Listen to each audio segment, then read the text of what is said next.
guy gets sense. You know, I was learning from my trainings. Yeah, but all the same, thank you so much, everybody. Welcome again to this session. We're talking about video marketing secrets for realtors, how to build trust, attract high-value clients, and sell more properties using videos. That's basically what we're going to be sharing on, today. Are we live yet? Oh, beautiful. Welcome, everybody. For those online, welcome. For those here, welcome again. I'm Jeff Anozie. Of course, I did a little bit of this yesterday. Okay.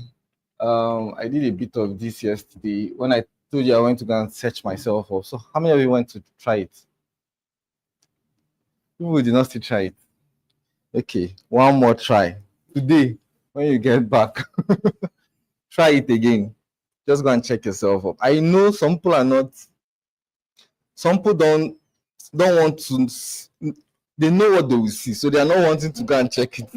I get it, but I mean, I think it's a good practice that from time to time, just go and, check yourself up, see what, especially if you're intentional about building a personal brand. Let me tell you guys something. For those online, if you're joining us, please type 1 in comment section if you can hear me clearly.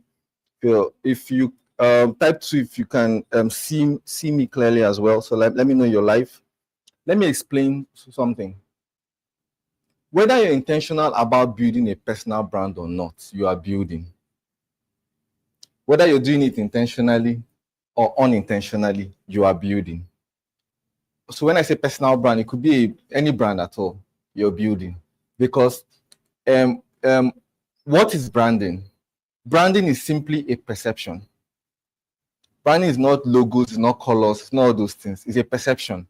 So what do people say about you when you're not in the room? That is branding.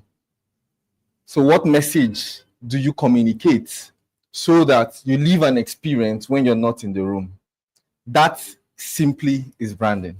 So do you think you have an impression already, whether you're building intentionally or not? Yes, you do. Do you get it? So it is important that as intentional people, we should also be intentional about some of these things, as well. Welcome everybody that are live online. Today, we're going to run through a bit from the day one, because yesterday we had streaming glitches and stuff, but we're going to run through from day one. We're just going to do a brief summary of day one so that we can now go on to day two. Is there something you want to share with me, you guys? Okay. Yes. Okay. Everything about just like yours. Exactly. Welcome. Yeah, I mean, that's what those things there. I think intentionality too helps, because if you're able to put in the work, especially in putting out yourself and what you want to be known for online, when people search for you, is that thing you put in. It's garbage in, garbage out. There's nothing again. Internet, what's an internet? What is internet? Internet is a connection of computers. That's what internet is. Internet is not a mystery. It's different computers joined together all over the world. That's what they call it's called internetwork. That's internet. So if we demystify these things, we then understand that these things are not mystery. You know how we used to think that if you just search something on Google, it's one angel that put it there. It's me and you. Do you get? So you have to write what you want to be known for by yourself intentionally every day. All right? So we're just going to talk about the mindset of selling high ticket, real estate, or intentional. I mean, mindset of selling anything that is expensive, actually. Video fundamentals that build confidence. How do you make videos that exude confidence, right?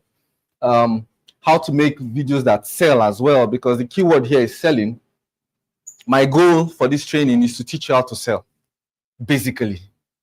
If you're here for the paparazzi and for the, then I don't think this class is for you, right?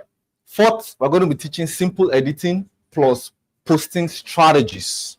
what are the simple editing and posting strategies. Don't complicate it, keep it simple. And we're going to be teaching best platforms to use. We're going to be going into these ones today because we didn't touch on this yesterday. Then a Q&A section.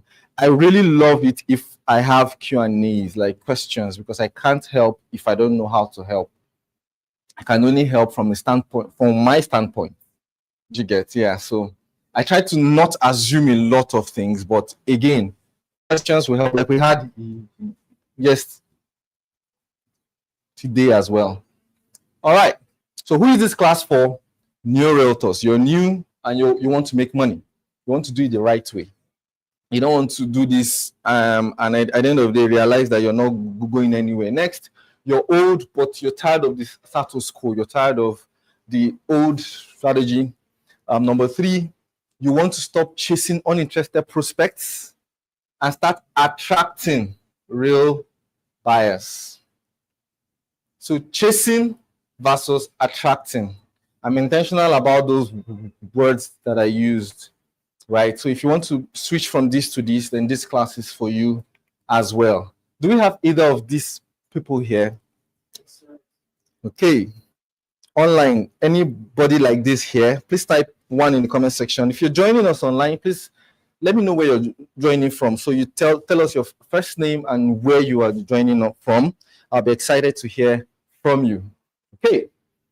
All right. So who is Jeff Anozie? Blah, blah, blah. I have done over 494 videos on real estate in the last 4 years and 10 months. And as at this morning, it's now 496 videos. So between yesterday and today, I added 2 more. So it's now like 496 videos. So I think I am qualified a little bit to share on this thing, right? I mean, and 80% of my sales has come from here, right? So I have it. I know a thing or two, right? And I've literally attracted strangers and turned them to buyers because maybe more than 70% of my buyers, I don't know them. Like I've never seen them. Yes, my biggest sale so far, I have not seen the man. She gets so. So these things work, okay? It work. And I've taught a lot of other people too. I've trained a lot of other people that have literally gone through the same process and have gotten results as well. So do I qualify small? I do, right? Very small. Great. Maybe at the end of today, you judge if I qualify or not. So we're going to be talking about the mindset for selling high-ticket products. It's important we start from here because most people have a wrong mindset already. And once the mindset is wrong, you're definitely not going to get a good result. I mean, we talked about this yesterday, but we're just going through it as a summary, means of summary, then we'll go into the one for today. Right. First, selling high-ticket things or expensive things or properties takes time and costs more. I like to say it a lot that it will definitely cost you, it definitely take longer and cost you more. When I say cost is not just about money. It's about skill. It's about capacity. It's about commitment. Right? Most people are interested, they're not committed. So it will take you more than just being interested to actually achieve your results. Okay, so cost here does not just mean money. You know, there are different types of costs, right? There's attention, there's what? There's money, energy, there's attention, and there's time. Right? Money, energy, attention, and time. That's why you say, I am spent. You're tired. What have you done? You have spent energy. That's why you say, pay attention. You're paying me with attention. All right? And time as well. Time is your greatest currency. Hope you know that. Time is more expensive than money. You know that, right? You can spend money and get it back. You can lose money and get it back. But if you spend time, time is gone. You can't get back today, Abi. Obviously, you can't ungrow. Go back to 3 years old and say, no, I made mistake. God, I made mistake. Let's go back. You cannot. So time is your biggest resource. Whether you like it or not, it is true. And all of us have 24 hours. Some of us buy back our time by committing more time into money-making activities. That's a lesson for another day. I like this particular topic on time. It's very nice. So next, you're not selling a product, you're selling trust. When you sell high-ticket stuff, you're not selling a product, you're selling trust, because people, one of the biggest decisions people ever make in life is a property. You get that, right? They can buy a shoe and dash it out because it doesn't, but usually before they buy a property and dash it out because they don't like it again. Do you get? There's a lot of mind work and decision making that goes into buying a property. So it's more than a product. It is trust, right? And to be able to win trust or earn trust, you need to know what the prospect wants. What are they looking for in a person to make that decision through? First, they need to know that you know what you're talking about. They need to know that you know what you're I mean, I'm going to hinge the biggest decision of my life on your shoulder. I need to know that you have sense, Nabi. Do you get? So that's one. Number two, they need to know that you understand them. You need to understand them because you're the expert here, and they largely rely on you to make that decision. So if you don't understand them and you're just interested in selling rather than understanding the client and understanding that the product here is supposed to solve a problem, is beyond selling the property, is a solution to a problem or a challenge or a desire. All right. So this is a very strong point right there. And then next, they need someone they can trust. So now that they know that you know what you're saying, now that they know that you understand them, and I told us yesterday about the 4 questions to ask, right? That can help us understand the buyer and understand his need and preference. He knows that you understand them, then he needs to trust you. It's not enough to just know that you have sense. It's not enough to just know that you understand them. They need to also trust you. So the largely this training today is supposed to help us build trust. Okay. And all these can be described in one word, which is capacity. They need to know that you have capacity. All right. There are 2 ways to build trust: capacity and what? Positioning and capacity. Because you can have sense and be hidden, can be unknown, plenty sense that they do not know. Yeah. Right. That is why usually it's not the smartest people that make the most money. I want that to sink. It's not the smartest people that make the most money. Go and look at your first class student, and not to talk down on anybody. Do you understand? So it's the smartest that is known. Not even smartest. It is the person that has capacity that is known. Okay. Let's just keep going so that we don't take too much time here. So how do you build capacity to attract these premium clients? What happened? Are we okay? Okay. How do we build capacity to attract premium clients? First, to build capacity to attract premium clients, one, you need to learn deeply. You need to learn deeply. You need to know. Remember, they need to know that you know, right? They need to know that you know what you're talking about. So you need to learn deeply. And learning is in 3 folds. Let me say 2, 2.5, 3. Products divided into 2. The product itself, that is okay, is 500 square meter. It is 7 bathrooms, 6 toilets, etc.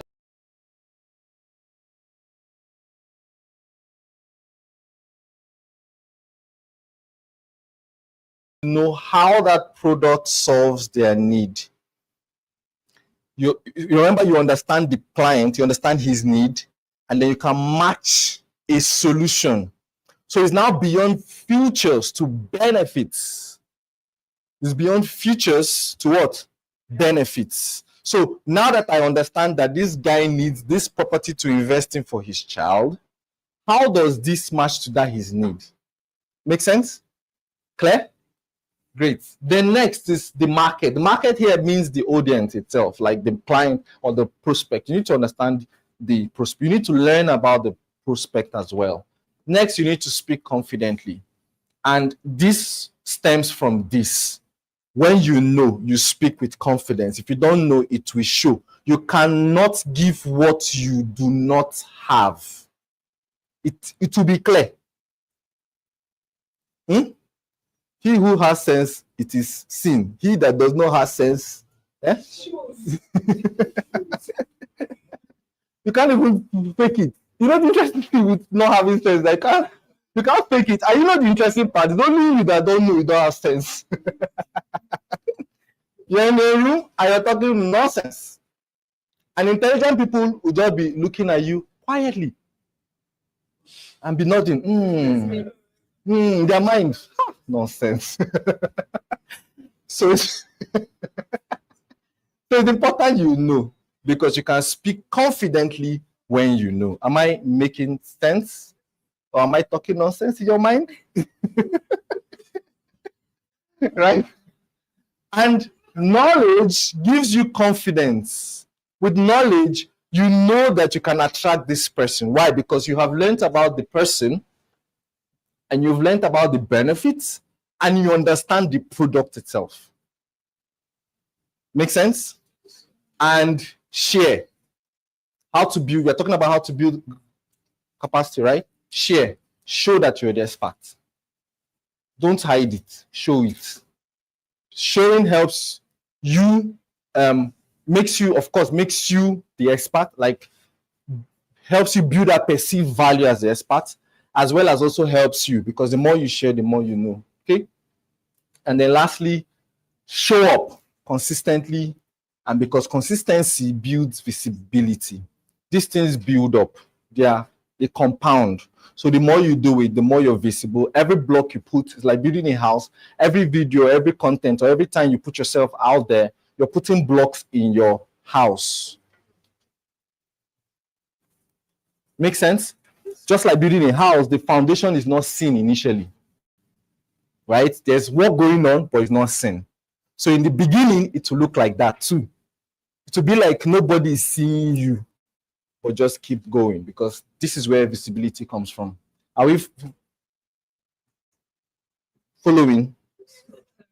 Following, right? So again, two things to help you build trust. One is what? Capacity. The second is what? Positioning. So I'll talk a bit about positioning. I won't, dwell on it too much, because I think it's already a lot of knowledge. When people check you out, what do they see? Like we're just doing now. If they go and check you online, what do they see? That's positioning. All right. When you position yourself as the person you want to be, and the beauty about the internet now is that you can decide to be anything you want to be in the world. You can decide tomorrow now that I want to be a hairstylist. And I start making videos on making hair and talking about hair things. And boom, I become a hairstylist. Do you get? Over time, the internet starts picking up my blocks, like I said earlier, and forms a house called hairstylist. Do you get? So do they see a trusted advisor, or do they see a desperate agent? Which of them do they see? Right? How do you position? First, your profile picture. I think these are basic things.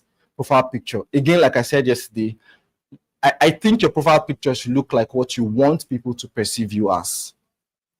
All right? Very important. So if you want people to perceive you as a professional, make it look professional. Right? My opinion, put your picture right there. Your name is Jeff. It's not a cat name that is Jeff. So sometimes people put their cat there. I don't know why I'm talking about cat now. But the point is, put your picture there, make it look like you. Now, advice, don't put long pictures, put portrait pictures. Why? Who knows why? You can show. They can know who is there. Most times people don't look at the name first. It's the picture they look at first. Why know this person before they now click and want to look more? Make sense? Basics. Cover photo. That's a digital real estate. try to use it, tell a story with it. You mustn't write things, but you can put action that speaks louder than words, right? Maybe you're on site with a client pointing to something. What does that tell you? Eh? You're in the business, but more than that, it tells you that people like that prospect also trust you to bring them to a site. I have sense. So please clap for me now.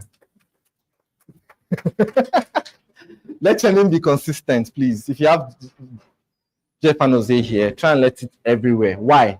Because the algorithm picks your name and matches it with every other place it is. So that when people search for you, what you want them to know just comes out. So it's not Jose Jeff here or Jeff T Jose there, and then here is, do you get, like, it's just consistent. Just write it consistently so that people can know you and know you for that name. Okay? Bio too is important because it's like an elevator pitch, right? It's like an elevator pitch. At a glance, they just know what you do and how you can help them. Try to put your bio to show how you can help them. Like, I help people do this, or some people do realtor, real estate agent, God's child, and all those things. It's good too. But I feel like don't be many things at the same time, right? Try and be one thing. Okay, my opinion. So this is what mine looks like. My name, I'm an expert. So I decided to put a picture where I'm teaching, I'm sharing. So I'm an expert. I want you to know I'm an expert, right? This is my profile picture, and it's consistent across all platforms, almost all, I think all. Bio, helping you invest smart and big in real estate. As simple as that. So you can decide to adopt however style you want as well. Now, the question is, how can I attract premium clients? Right? That's the question at the end of the day. And show capacity and brand positioning. And I've just explained all of that. Right? Any questions? Online, any questions so far? Moving on. Let's move on to video marketing fundamentals. Again, we're just running through a summary of what we already did yesterday for this sake of those that did not connect early online and for those that were not here as well. So we're talking about video marketing fundamentals. We're talking about video marketing secrets for realtors. And I think this applies for every other industry, in my opinion. Okay, it's not just realtors, because it is the same thing for every other industry. People buy with their eyes before their wallet, especially high-ticket products. People buy with their eyes before their wallets, right? They need to take in what they are buying. Next, videos help you build connections faster than text and pictures. In fact, faster than any other form of content, right? Who knows why? Why is it so? Because you use more than one of your senses. You see, you hear, and you feel. You can feel people's energy through videos.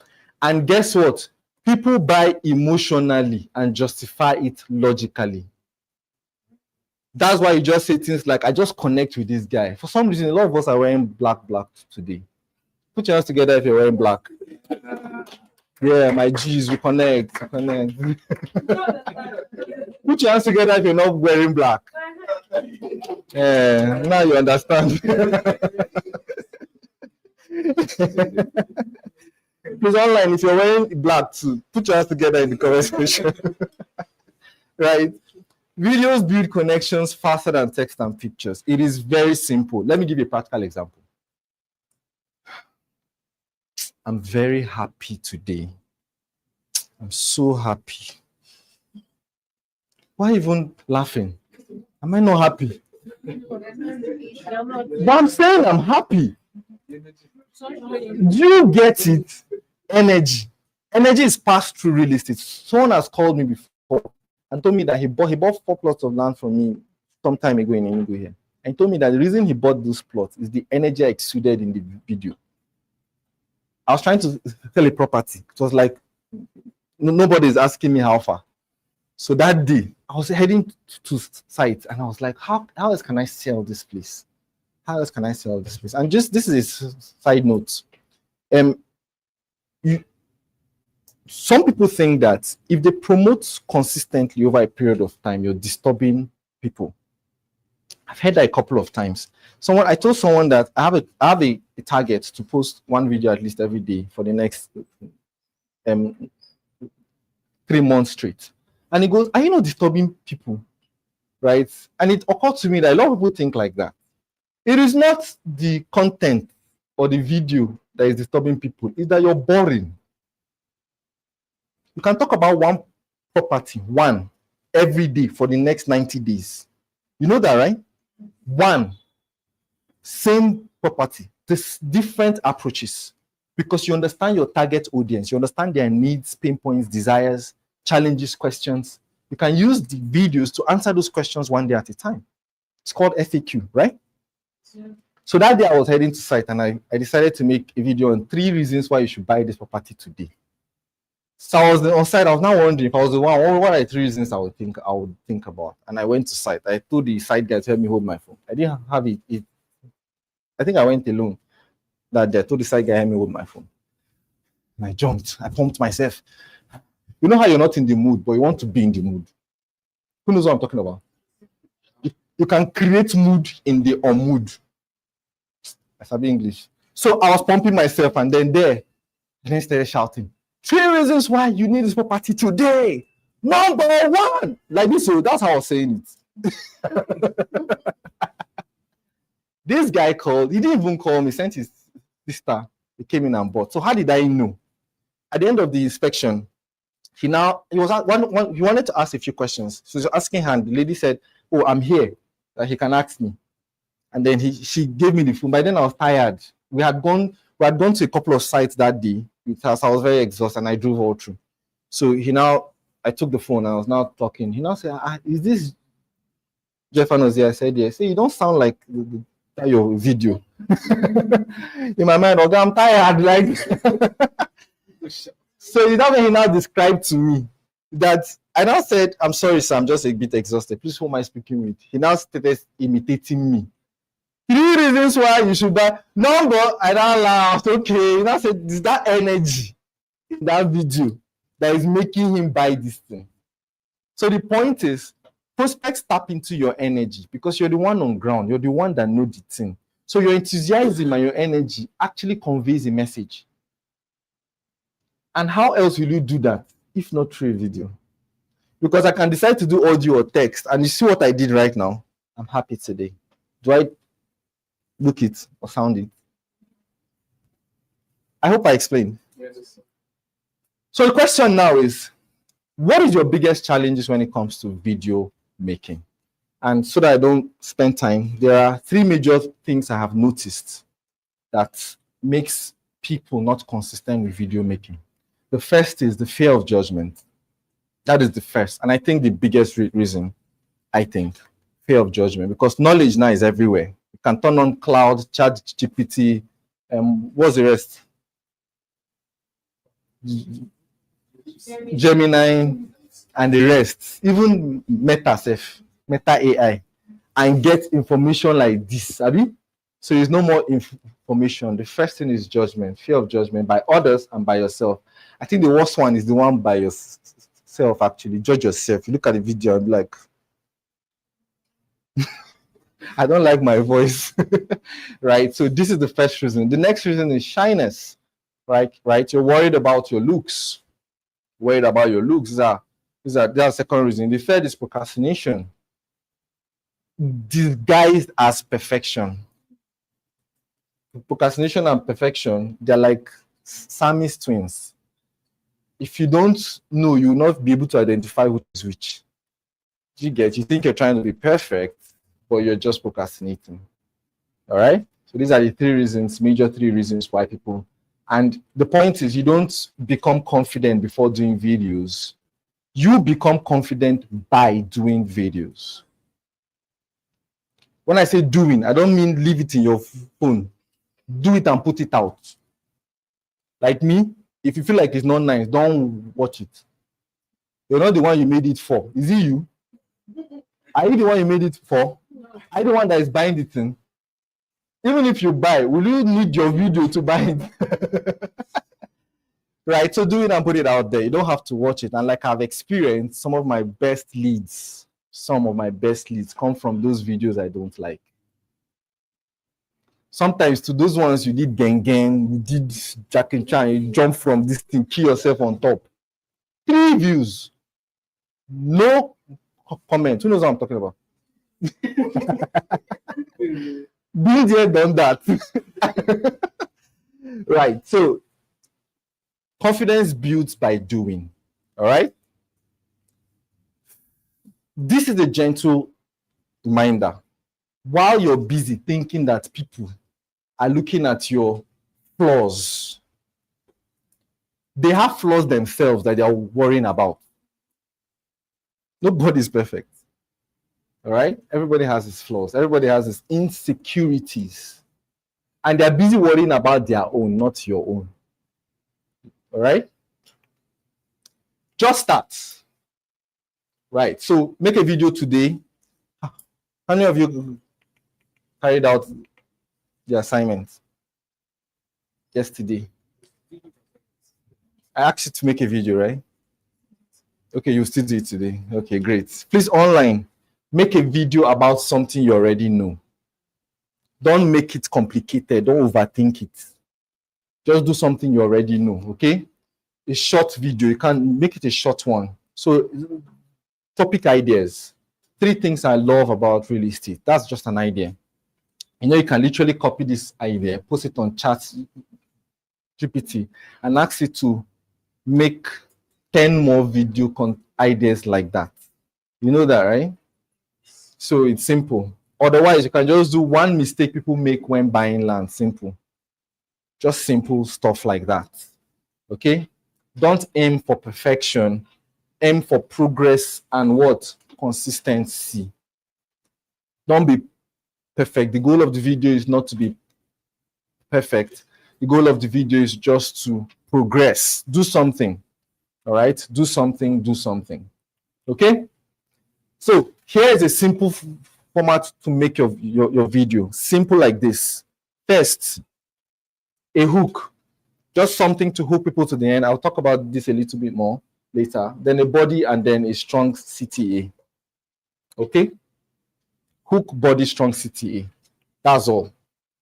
Now, today, we're going on to today's part. We've done a summary of yesterday. How many of you got some value? Online, if you're following, please type I'm following in the comments. I'd like to see you that you are following. Okay, so let's talk about why videos work. Why do videos work? Because I'd like to take your questions at the end. So if you have any questions, you can even ask me in between, anyone that works. It's supposed to be a video marketing section plus Q&A. So if you have any Q&A around video marketing, etc., you can ask. So why do videos work? Number one, videos help people know you. Videos help people know you. You make a video and somebody sees it and comes to your inbox and just start chatting like, hello, and calls your name. Hello, Vivian. I saw a video on blah, blah, blah. Has he known you? He has just known you. I mean, he saw a video of you. Now he's calling you by your name. Right? And then he sees that consistently over a period of time. Your name sticks.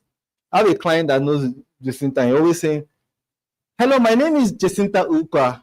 I saw him last night and he said the same thing. He said, hi, Jacinta. And I said, hello, my name is Jacinta Ukwa. Do you get? Has he known her? He has. So it helps you know you. It helps people like you. They like your energy. They like your style. How many of you have heard things like, I just like your style. I just like your energy. I like the way you talk. Do you get? People just like you and then finally they trust you. Again, consistency breeds trust. So the more you do it, the more they see you, the more they hear you. You're saying the same thing consistently over a period of time. It builds trust. And guess what? People buy from people they know, like, and trust. Especially high-ticket products like properties. They need to know you. They need to like you and they need to trust you. Most times, people like to buy high ticket from people that from human beings, not from a logo and a business name. From human beings, like they need to buy from, they like to know that, okay, is Frank I'm dealing with, all right? Because they feel like a personal touch to this. And if you have noticed, most companies, especially all those big companies, Elon Musk and the rest, that they used to put their names or their personal brands behind their businesses, have started doing it. Why? Because it's a phenomenal. It is what it is. All right. So trust is sales. Everybody echo it. Trust is sales. Trust is sales. Amazing. So here's my strategy, my 60-20, 2020 strategy for content creation. All right. So we're now going into technicals now, right? We're done with mindsets, with background talk. Now it's technicals. Are we ready? Yes. Ready? Great. So first is 60% educational content. Now, I like to say that in the beginning, especially when you're trying to build trust, you're trying to build a brand, you're trying to build likability, you're trying to position as an authority, it is important that you put more of educational content online. Why? Because you're teaching people and you're explaining. That way you are seen as the expert, as the authority. All right? Most of that people are there and shouting, hello everybody, see the land, it is 500 square meters, it is 5 minutes from the airport, everything is 5 minutes in real estate. 5 minutes from the airport, 5 minutes from this one, 5 minutes from everywhere. In fact, as you can see, you know, that's what everybody's saying. The smart investor, good morning, good afternoon, good evening, from wherever in the world you're watching. Yeah, that's what every other person is saying. But then because you're here and you've watched my videos and you're here in this training, you understand now that 60% of your content should be educational. Guess what happens after a while? Prospect starts screenshotting all those hello smart investors people and sending to you to verify. That's what happens over time. Okay. 20% lifestyle entertainment. This helps shows your energy, gives you backstory, and show that you're in the field. That's why I advise that realtors at least once a week visit a property, even if it's one near your house. Just go, make a video, take pictures, and post. It's important so that you're in the field. You're not audio realtor. Yeah? You're not keyboard realtor. Yeah? Right? BTS is very important. Do a BTS, right? Even if it's not your client, we took our clients today for inspection. It's not your client, but it's our client, right? We took our clients today for inspection. Just do it as often as possible. Also, infuse a bit of lifestyle content. You're a human being. You travel. If you fly, make a little video about it. If you attend a training, make it like I've seen a lot of you attended the event, Amadio. Very nice. Much more than just taking those pictures and talking about snippets. Talk about a bit of the things you learned there. Make a video. Okay, I'm just coming out from a training where we were taught around D. All right? Especially, please, topics or subjects that help you get better as a person or as a realtor. Okay? It shows that you're not just committed to collecting money from your prospect, you're also committed to your growth. Those things are important too. All right. Next is now the main products. So 20% can now be what you sell. A few others have other type of formulas around this, but for me, this is the one I use. Some people have to see that you sell some things because they don't even know what to ask for. So if you do too much of education and you're not selling, oh, that guy is the expert, but they'll go and buy from someone else that is selling. So every time you do BTS, I've seen some realtors like every day BTS, nothing. They're not selling any serious thing. Do you get? So please put some content, some video, because sometimes prospect, like I said, they don't really know what to buy. When they see that thing you're selling, they now be like, I think I like this. They now ask you for it. But remember, you have primed them. They have seen your videos on content. They've seen that See, one of the powerful things about inspections is that it's called FOMO principle, the fear of missing out. People like to buy from people that people are buying from. Is a Bible principle. He that has more is given. Okay? I don't know why it's like that, but it's like that. Yes, he that has more is given. And the one that doesn't have, the little he has is taken and given to the one that has. I'm not the one that said it. The day Bible. So, and this also goes, I'll digress a bit. This also goes to people that sell from a place of pity. You think people will buy from you because they should feel sorry for you. It doesn't work like that. You are exuding, I don't have energy. And that I don't have energy is driving people away from you. So even the little you have is taken from you. Think about it. You went to buy a cloth now in the market, this dress now. You'll not be thinking of me to buy it. So just to patronize Jeff, I'll buy this thing. And you can do that for small things like water. But property, oh, I like this guy's energy. He's hungry. Let me buy a property from him. Do you get? It's crazy. All right. So this is my 60-20-20 content rule. Do you have any questions here? Clear? Clear, right? Beautiful. Now, what are the three-part video structure? Like I said earlier, hook, grab attention. The goal for the hook is to pause, like hold up, listen to me. All right? And a hook can be a bold statement. Like I said previously, a bold statement. You can say, before you buy your next or first property, watch this so that you don't lose all your money. Something like that. Or something like 95% of people that will buy property this month will lose their money 100%. That's like a hook. The goal for that video is to catch an attention. Okay? The goal of the hook, rather, is to catch attention. So, example, don't buy this land until you hear this. Don't buy that land until you hear this. That's a hook, right? It's serving as a hook. Next, a story. So here, this is where you now deliver the value. Please, don't hook what you're not going to share. Or hook. Please deliver it. That's what you say you will deliver. It's called clickbait if you don't. And the algorithm notices clickbaits. And they shall call it shadow ban. Even the people, individuals, they're not idiots now. Tomorrow, you now say, don't watch. You now say, oh, this this person that will now, at the end, you now see nonsense. This person will get. Please deliver. In fact, my personal principle is to under-promise and over-deliver. That's my personal principle. All the time. Okay? Under-promise, over-deliver.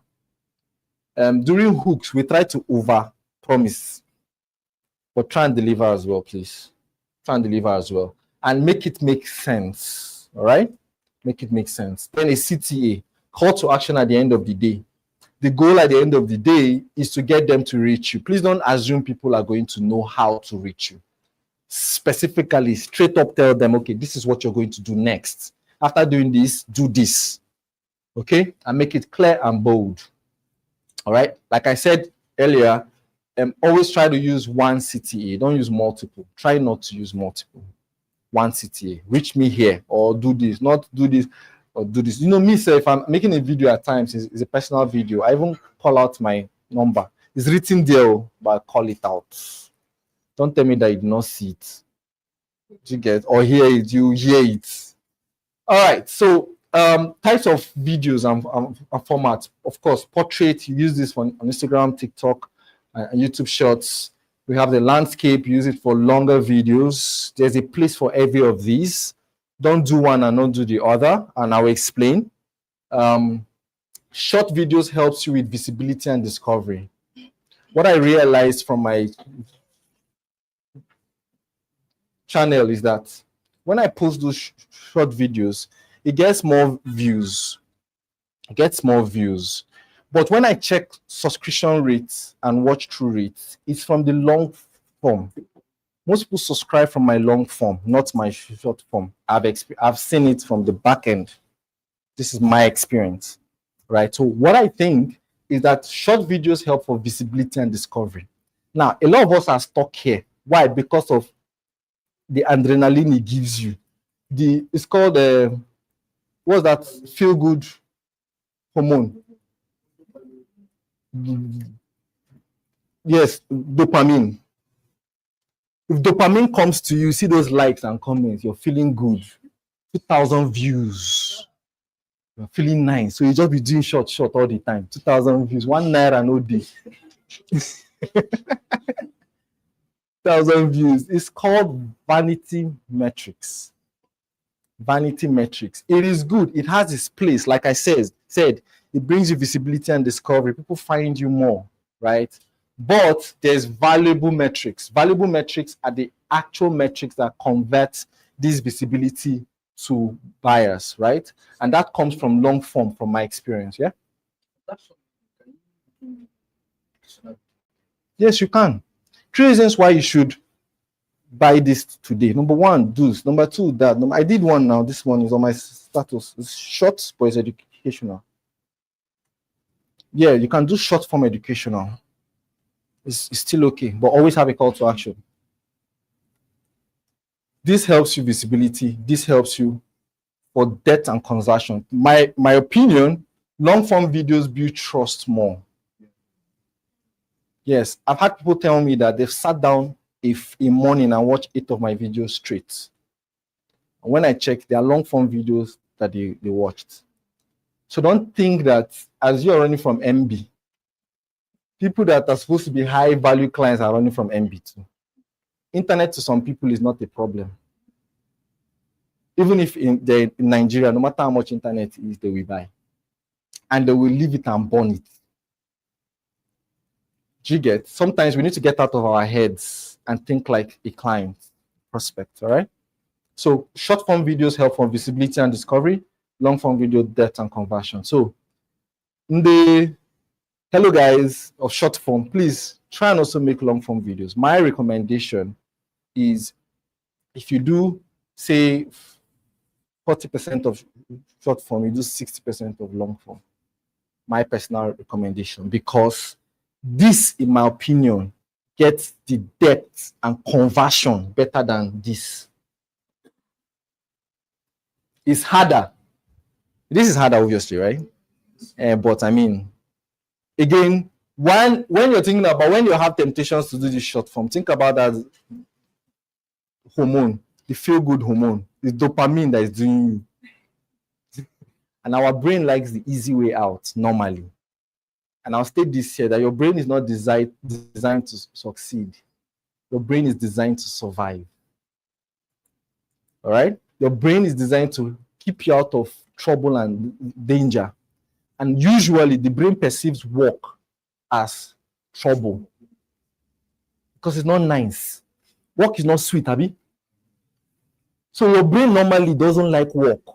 So when you start thinking of work and how I'm going to do this video, it's stressful. Oh, how will I look? How will I talk for? Your brain picks it up as work, right? And it doesn't feel good. So dopamine is not rushing anywhere. Do you understand? But there's something that helps me. I feel like that's almost all the time. But here's what that's helped me. I always remember that work actually starts when excitement ends. When excitement ends, that's where work starts. And not many people go beyond that spot. The difference, sincerely, between people that succeed and people that don't is the fact that people that succeed do the boring stuffs over and over. Simple. There's no rocket science anywhere. All right? But people that do not succeed, when excitement drops, it ends there. As dopamine stops, remember, your brain does not like work. So when that brain starts saying work, tired, go and see a Netflix movie, and it ends there. All right. So that is that. Are we following? Yes. Yes, sir. Yesterday you advised that for starters, you should do a lot of these short videos. So I'm trying to get the balance between the Short and long. you talked about and the fact that you need to do a lot of those short at least for a while. Okay, so I'm not sure I communicated it properly. I said that to get yourself started, make those short content just to move, right? Just to move. Don't stay there. It's just to move. To just help you come out from that procrastination. Do you understand? But the truth is, the short videos help you with visibility and discovery, fact. But the long form videos help with depth and conversion. This is my experience and this is my opinion. All right. If you have a different opinion, of course, I'm open to learn. All right. But haven't done 494 videos over the last 4 years and 10 months. This is my experience.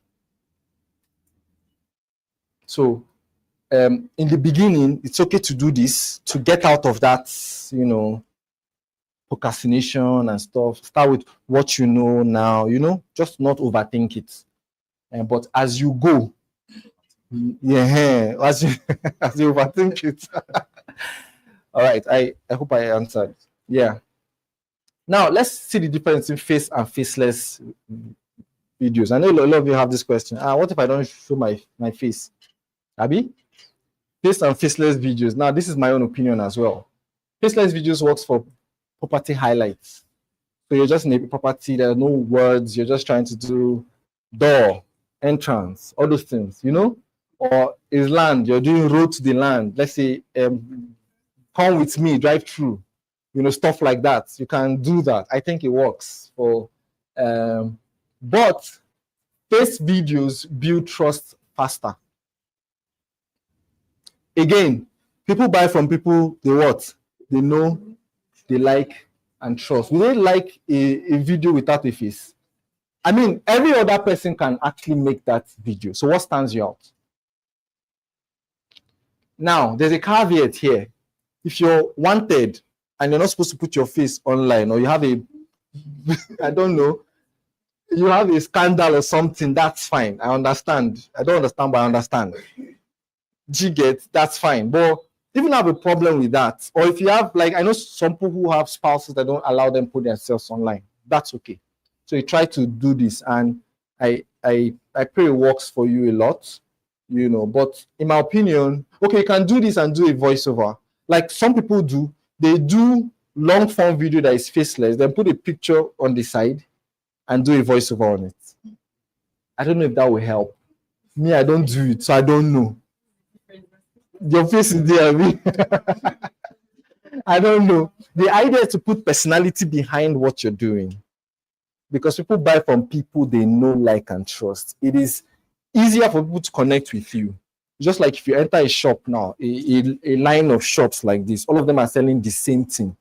All of them are standing in front of their shop. There's a chance at that point, what differentiates or what determines the person you buy from is sometimes a connection you just have with the person. Who knows what I'm saying? Yeah. You can pass 3 shops and go to the 4th one and be like, my spirit just connects with you. Right? Again, selling, in my opinion, money making and selling is spiritual. I can't explain some things. That's why I like to say, you plant and water, God brings the increase. You can't trick your hand inside somebody's account and give you money, but you can do your part, which is the planting and watering. All right? So face videos build trust faster, in my opinion. People buy from faces they recognize. They know you, they see you, they know you. They see you over time. I know people that have sent me messages and told me that they followed me for 2 years. Some of them is after 2 years, they now send me messages and be like, oh God, why did you wait for 2 years? What if hunger finished me? Did you get? Someone recently reached out to me. He has not bought yet, but he reached out to me for a property in Abuja. And he said he'd been following me since 2022. While in Enugu. Now that I've moved to Abuja, he's now, while I have a property, I have things in Abuja, he's now also seeing my stuff. In my mind, okay, so if it's you I was waiting for since. Do you understand? So point is, people are following, they are watching, they are liking, they are connecting. I mean, some will buy now, some will buy later. But the point is, videos help you be recognized, they help you build trust and all of that. So show up, let them see you. Just show up. Yes, sir. What do you think an average long video size should be? On what, how many minutes would you require to be a long video? Long form, I think from 3 minutes upwards now, right? Because some YouTube does shorts for 3 minutes. In fact, TikTok does portraits, which is long form now, for 10 minutes. So what I'll say is 3 minutes upwards, and maybe no, 3 minutes is maybe 1 minute upwards, long form. So personally, I don't measure time, right? What I consider as short form videos are those portrait reels videos that can be 1 minute, less than 1 minute, and etc. Do you get? That's what me I consider as short form. Long form, I consider a long landscape videos that are a bit longer, more explanatory, maybe 5 minutes, 10 minutes exactly. My focus normally is the structure of your video, your ability to hook people to the end, number one. Number two, the quality of value in the video. The quality of value determines how people will stay. So long as what you're saying is valuable enough, people are going to watch. But from my back end, I realized that people averagely watch my videos for, no matter how long the videos, 1 minute and average. Do you get? So this is my opinion. I don't usually measure time. I go all the way till I'm done. But again, I don't like to, I do listicles, number one, number two, number three, but I try to keep it as simple and short. I either do three things you should know or 5 things you should know. These are my 2 preferred. I really do not know why I use these 2, but I observe that experts use odd numbers too. I watch people a lot, and people I regard as experts, I notice that they do 3 or 5. So me, I don't know the reason. Please, if you know, please tell me. So me too, I just keep it. So even if I have 100 things, 10 things I want to talk about, I keep it short. I can do part 1 and 2. Do you get? Make it punchy, make it straight to the point, and but alive. And I try not to begin my videos with explaining myself. Hello, everybody. I'm Jeff Anozie, and you're number 1 realtor. If you're anywhere you're watching me from, you're welcome. Today, Introduction is important every time. no, I don't think so. You don't have time. Write your name there as a text and continue what you're saying. See, let me say it as raw as it is. People don't care about you. They care about them. So they care about what is in it for them. You get straight to the, just go there, straight it. In this video, you're going to see this. Number 1, you're seeing this. Number 2, you're seeing this. Number 3, you're seeing this. At the end of the day, call the number up there and I would attend to you. This is my opinion, because again, what is in it for them? Like, why should I watch this video now? To hear you list out your credentials and talk about your grandfather's name and from wherever you're watching from, you're welcome. That's not opinion. Just go hit it, back, and get out of there. So timing for me is not really the main thing. The main thing is the value you're passing, your ability to communicate. And there's something about making long form videos. You should be able to inform people on time in the beginning what they're going to get at the end if they stay. That's how some people say number 3 will amaze you at the beginning. Why are they doing that? You stay till that number 3, and please let it amaze them. Don't say number 3 will amaze you and say number 3 there is a dog. Wow, like, is this the amazement? Do you get? All right, so so please show up. I hope that is clear. Yes, please. Yes, ma'am. Yes, please. Always use a CTA at the end of your videos. Always. So CTA may not be contact me. CTA can be, if you want to learn more about these things or you have questions around it, reach out to me. The goal of your video is not to dash out content. It's to attract people to you. It's to generate leads. So get them to reach out to you or let them comment or something. You get, yeah. You can say, if you have other questions or contributions, or if you learned anything at all, let me know in the comment section. That's the CTA too. But always have a CTA. Tell people what to do. In my opinion, your number one duty is to get people to contact you. This is my opinion, because you need to generate leads.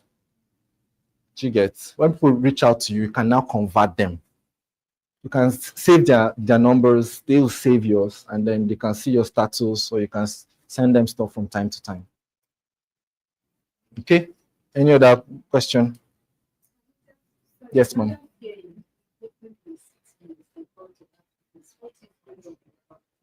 That's okay too. Very okay too. Sometimes nobody will. I'll tell you the truth. Only you one. Maybe you can tell your friend, you can help me write. Oh, that's a fact. And personally, I don't measure the success of my content with those things. It is hard to do, but you will get to a point where you do it. So somebody asks me sometimes that, what if I call for a training and nobody comes? My people already know, even if it's only me standing here, I'll make the video, I'll do the training. Do you get? I'll do it because I want to build integrity with myself. I said I will do this, I will do it. Integrity with yourself is the biggest form of integrity. Some people don't trust themselves. I know myself, I won't go early. You hear that a lot, right? You don't trust yourself, and you know you're not going to do what you say you will do. So for me, detach yourself from the outcome as much as possible. Do the work. It's why if I've trained you ever like one-on-one, and you tell me that, oh, you don't know if this thing is working, and first question I'll ask is, how many of it have you done? Because how do you know when it's not working? You not tell me that usually I will not hear I've done 20 videos in 100 days, or I've done like they did 5 videos. I'll not see the 5 videos. It's gengeno, like shwa, drone, jump from everywhere, you know? But it's just 5 videos. So how do you? So usually people feel like when people don't react to those videos, then it's not working. That's usually the reaction, the mindset. And that's because the focus is on the vanity metrics. What is vanity metrics? Likes, comments, shares. It's vanity.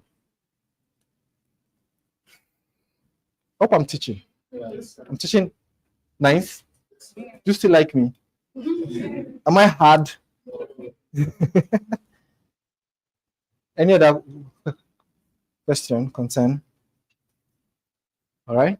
So steps, step-by-step video content creation. The first stage is ideation. I think this is where the work is actually, the ideation. Many people run out of content ideas and steam because they don't ideate ahead. Right? You don't ideate ahead. You just wake up in the morning and start wondering, what should I post today? All right? So that helps you, that makes you run out of content and of steam as well, because there's something called mental block where you don't now know what to do today. But if you ideate on time, you would always know what to do. Okay. So ideation is when you think about what your audience wants, want to learn about. So at this point, remember I said yesterday that it's important you make content for an audience. An audience, right? An audience. So select the kind of audience and make content for the person. Why? Because everybody's needs, challenges, problems, concerns are different. So you need to be able to tailor the content to suit that audience. Okay. So ideation. Ideation can take the whole day. From me and my team, we do ideation for almost 2 days.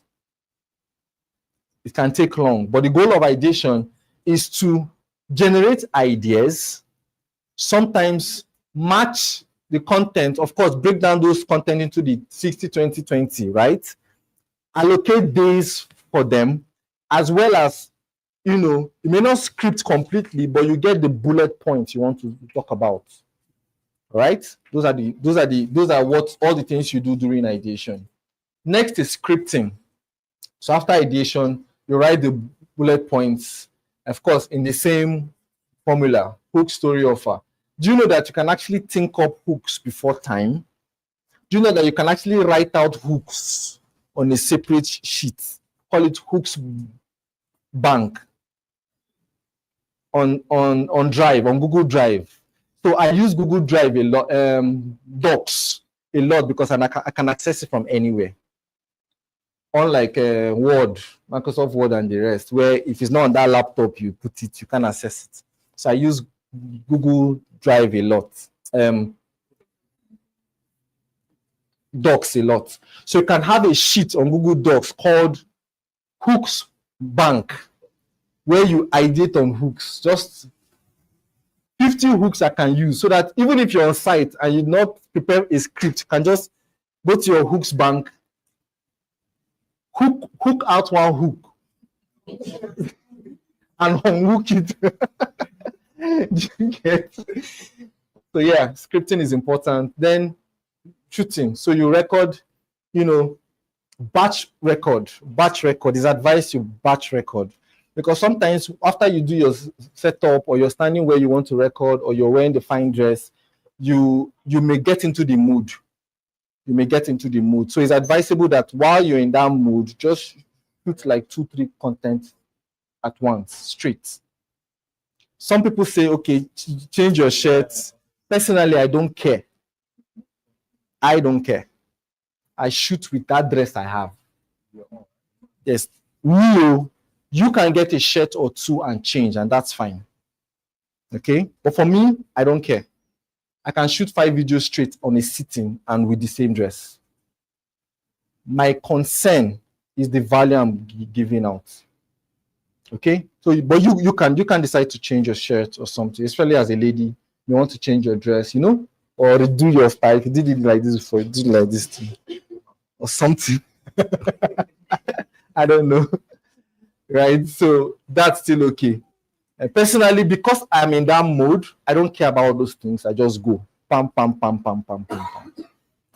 Okay? So batch creation is good because it helps you. Okay, we'll talk about that soon. Next is editing. So many people spend their time here. And in my opinion, especially in the beginning, editing is not an income-producing activity. Hope you know. If you spend 3 hours in editing, you've not produced, you've not been productive. Do you know why? Who knows why? Because it's not the editing that brings the result. It is putting the video out there that brings the results. That's why we have people like Gosling of them and Casey. For these people now, editing is their job. Yeah. Do you get? So they earn from this. So for them, it's an income-producing activity. So tell us today, are you an editor or you're a real estate consultant? Which one are you?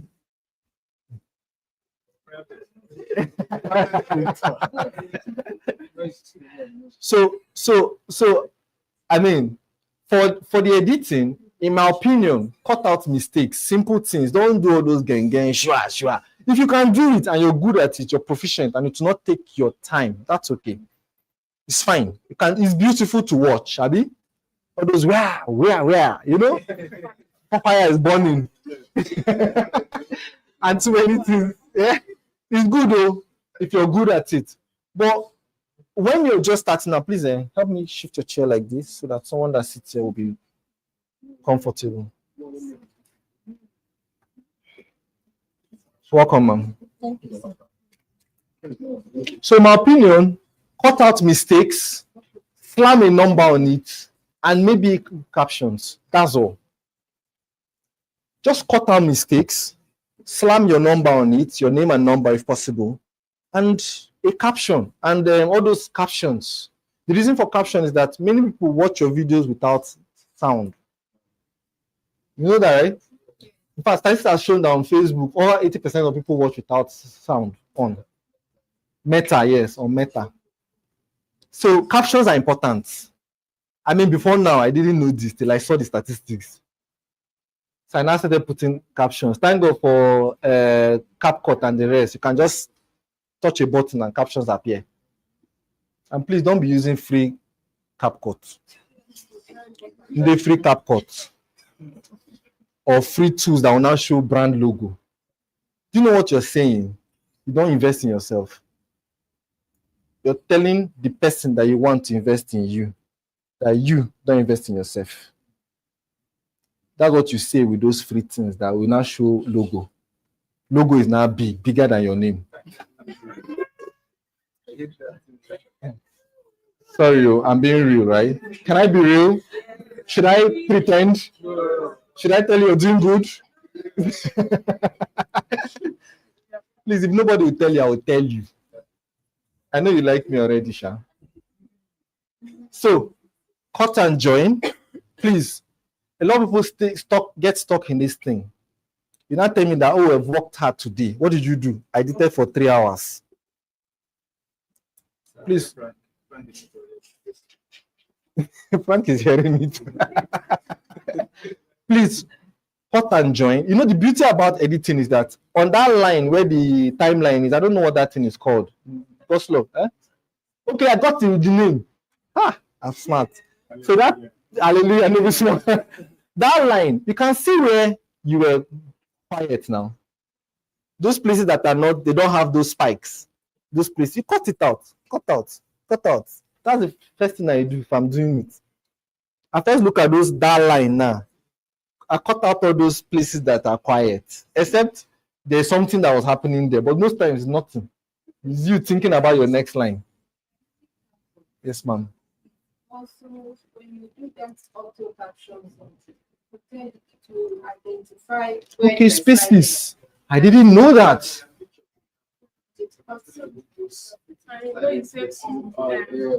It does. Put your hands together for yourself. Do you know that I didn't even know? Okay, filler words. You can remove them. So why do people spend so long on editing?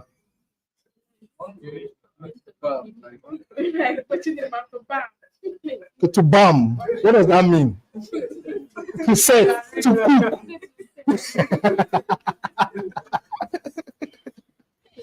Oh, that's fantastic. Thank you for calling out yourselves. Please, sleeping on CapCut is not an income-producing activity as a realtor. Thank God these tools are even there. I didn't even know. So you guys know it already. So these things are there to help you. They're trying to make your work easier. So cut out those things, slam a number on it, and that's all. All right? Then a caption. Then upload. Upload on YouTube, on Instagram, on TikTok. That's the next phase. Then optimize. Don't just upload and run away. Please optimize. Optimization means putting a catchy title. And let me explain something about this. The name of the estate is okay to put there. The name of the property at times is okay to put there, especially when that name is now rampant, like it is known.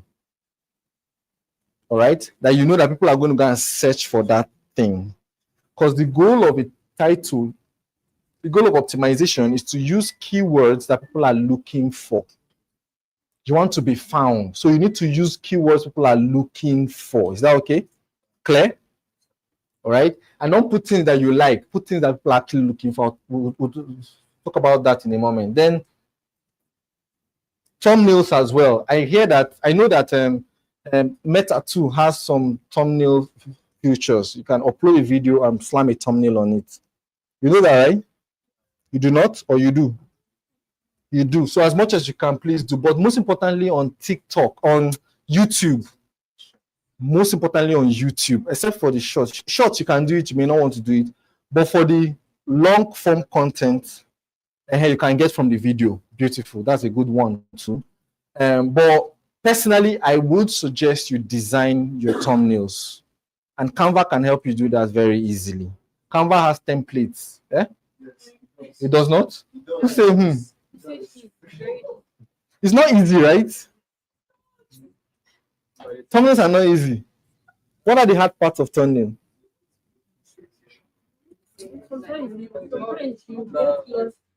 So remind me to talk a bit about thumbnail. I think I have some samples I've done. So let's just discuss it a bit. So the idea of optimization is to help people find you. That's the idea. So it's not just enough to just upload a video and run away.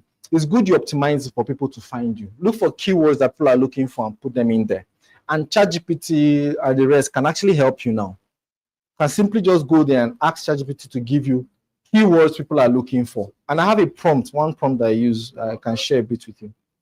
When you're posting for now, Hmm. is there any particular keywords? It depends on what you're talking about. Searchable, yes. Depends on what you're talking about. Let me ask a question. So if you're making a video about how to identify genuine lands in Nigeria, for instance, what are the keywords there? What are the keywords you think people will be looking for? Lands in Nigeria, lands for sale in Nigeria, how to buy lands safely. Do you get this? Is like keywords people are going to be looking for. How to buy land safely, or how to buy genuine lands, or do you get cheap? Some people will even say cheap, good, but verified lands in Nigeria. Things like that. So you're thinking like the buyer at this point, and that is marketing. In my opinion, that is marketing. All right. So next, how to make a video. This is not supposed to be a topic, right? A part of this thing, but I'm just going to add it so that we don't complicate matters. You don't think now I'm talking about how Lost Love and his team have put all these gang things here now. The big light everywhere before you make video. Like some people always say, oh, I don't have ring light first. Good phone, number one. Do you have a good phone, everybody? Okay, do you even have an Android phone, a smartphone at all?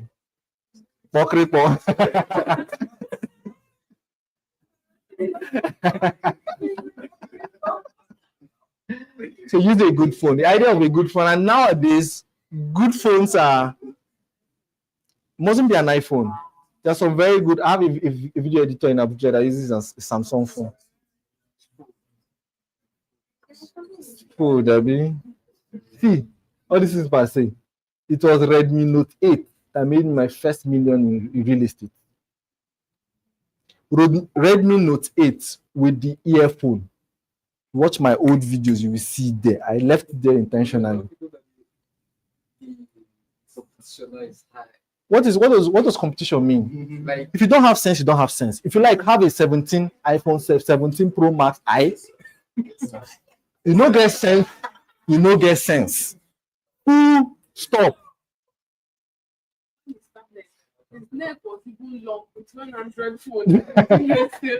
Do you get? You still make sales. See, again, procrastination hides in many things. So anytime you hear that thing that my phone is not good, say procrastination, is that you? Are you? Is it you? Do you understand? Yes. So please, any good phone is fine. Start from there. That's the point. Of course, I usually advise that when you make your first few commissions in real estate, is not to spend, it's to invest in your business. Is God saying that I see your work, next level? Do you get? It's not to blow and show off and oh no, it's to invest in your business. So I usually advise that the first big money you get, go and buy a phone, a good phone. A good phone. Yes, the first big money you get, go and buy a good phone. This is my suggestion for several reasons. Sometimes clients weigh you too. They weigh you. Now bring out a pocket with rubber bands in their mind. Is this the person? However, you can start from there. Start with what you have. My first 1 year, I became top realtor in real estate with a Redmi Note 8. So long as the video quality is clear enough, it's fine. All right. Next, stay in a bright place. So you don't really need a ring light per se. Open your window, look at the window, look, let the light reflection come to you, or stand outside. Best in steps, just go outside and make a video. All right. And then while you're making a video, remember to look at where the sun is coming from, because you don't want your fish to be bright, to face the sun. They say the sun rises where? In the east and sets in the west. So how do you know where the sun is rising from? Your shadow. Your shadow is fall in the west when the sun is rising. And in the evening, it will be in the where? West. In the west, while your shadow will be. I have to get sense. Please come for me. I mean, this is common sense, right? Do you get? So when you're in the site, just look at where your shadow is and face the opposite direction, so that the sun will land on your face, so that it's bright. But if you have God's love and his team, of course, they can handle all of that. Right? So you need, of course, a small mic too can work, but if you don't have one, just stay in a quiet place. It's fine. All right? Stay in a quiet place and make the video. It's fine. Jacinta's first tale came from a video where they were fighting in the background. Women. So women were fighting. I saw that video. I'm like, what is this? What that can be posted there? People were fighting, speaking one language like that. That's the thing that brought her first sale. So the point is, sometimes we just overthink these things. But then again, we have to be proficient. Don't say because you don't have, then you now do useless things anyhow. Do you get? You have to be proficient. So if you don't have very good mics, you can just stay in a quiet place. With most good phones these days, their audio is good. Okay? Of course, your background matters. Don't stay where they hang some clothes, all those underlining are now plenty like this. Now stay there. Sorry, I've off this light, guys. So it's simple, and please don't put too much gang at the background. It distracts the viewers. Make it simple and plain. It's fine. All right. A bit of decor is fine, just a little bit here and there.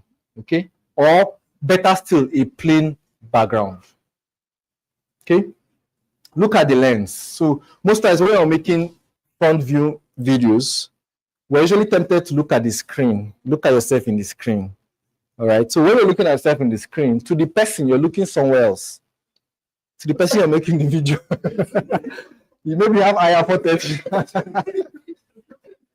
So look at the lens. Who knows where your lens is? Your front lens. You know where your front lens is, Abby?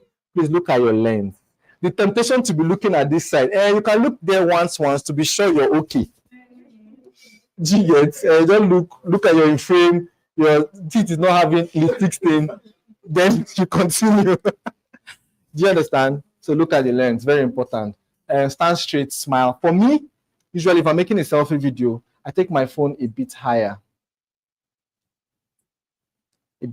like that, and I'm talking. Why? So that my voice, what do you call it, modulation? My voice is stronger. When you do like this, your voice may not be strong. My voice is stronger, and I can exude energy, like smile and laugh and talk, like smile and talk. Don't be laughing. My name is No. Just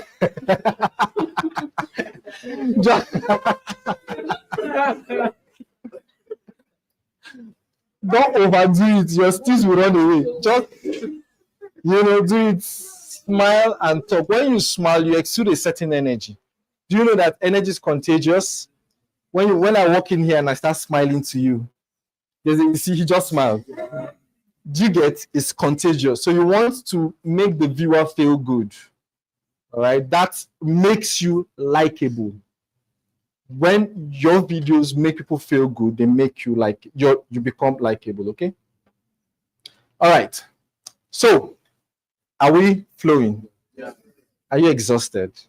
Should we end it here? No. Online, are you following? Are you enjoying this training? I'd like to know in the comments if you are enjoying this training. Now, after making the video, what next? What next? Of course, cut out mistakes. I said this earlier, right? Add your name, phone number, maybe a logo. If you have one. Just makes you look a bit more intentional if you have one. And I advise you have a personal logo. He's asking a question online. I don't know if I cannot see the chats. Okay. Is it advisable to post your long form videos for YouTube on other social media platforms? Yes, it's okay. I don't know about advisable, but it's okay. Yeah, I don't know about advisable, but it's okay. You can upload it there and keep it there. I mean, what's the harm? What is the worst that would happen? All right. Yeah, so HK, it's good to see you. I think I can now see you guys online. And Jessica, it's good to see you. Jacinta Okwa, I can see you here. Kizil Properties, it's good to see you from River State. Vera is here too. I can see you. Hello, Vera. It's good to see you all online. It's good to see you. Right? So your name, your phone number, and a logo if you have one. Next is add subtitles. Of course, like I said, people watch with their sound off sometimes. So it's okay to have subtitles, and then use simple tools, CapCut, InShot, Canva. Canva will help you with your designs, your thumbnails, and the rest. CapCut, you cut and join, etc. I mean, these things can change, but the points remain. The tools can change. You know, you can upgrade, you can do other things, but the points remain. Moving on. So let's talk a bit about SEO. Who knows the meaning of SEO? Search engine optimization. Beautiful. And video optimization. Okay. Now, SEO simply is helping people find your videos easily. Again, it is not enough to just post. Now, there's a place of ads. This video, this training specifically is strictly about organic content. All right, organic content. There's a place for ads. Maybe we'll just talk a bit on that later, but for now, we're talking about organic content. So SEO helps people find your videos easily. So use keywords people are searching for. Okay, keywords people are searching for. We give an example. An example. Title includes keywords. This is an example. So personally, when I'm doing a property video on YouTube, I like to put the amount in the front. Personally, I feel like it helps me sieve out people that either is not in their budget or are not interested in it. Do you get? So you see it on time. Don't come out. People say, ask you, how much is it? But I mean, I think it just helps me sieve out some kind of people on time. Okay, affordable land in local Goma. Now, I did not add the estate name here. If you notice, there's an estate name, but I didn't add it. Why? Who knows why?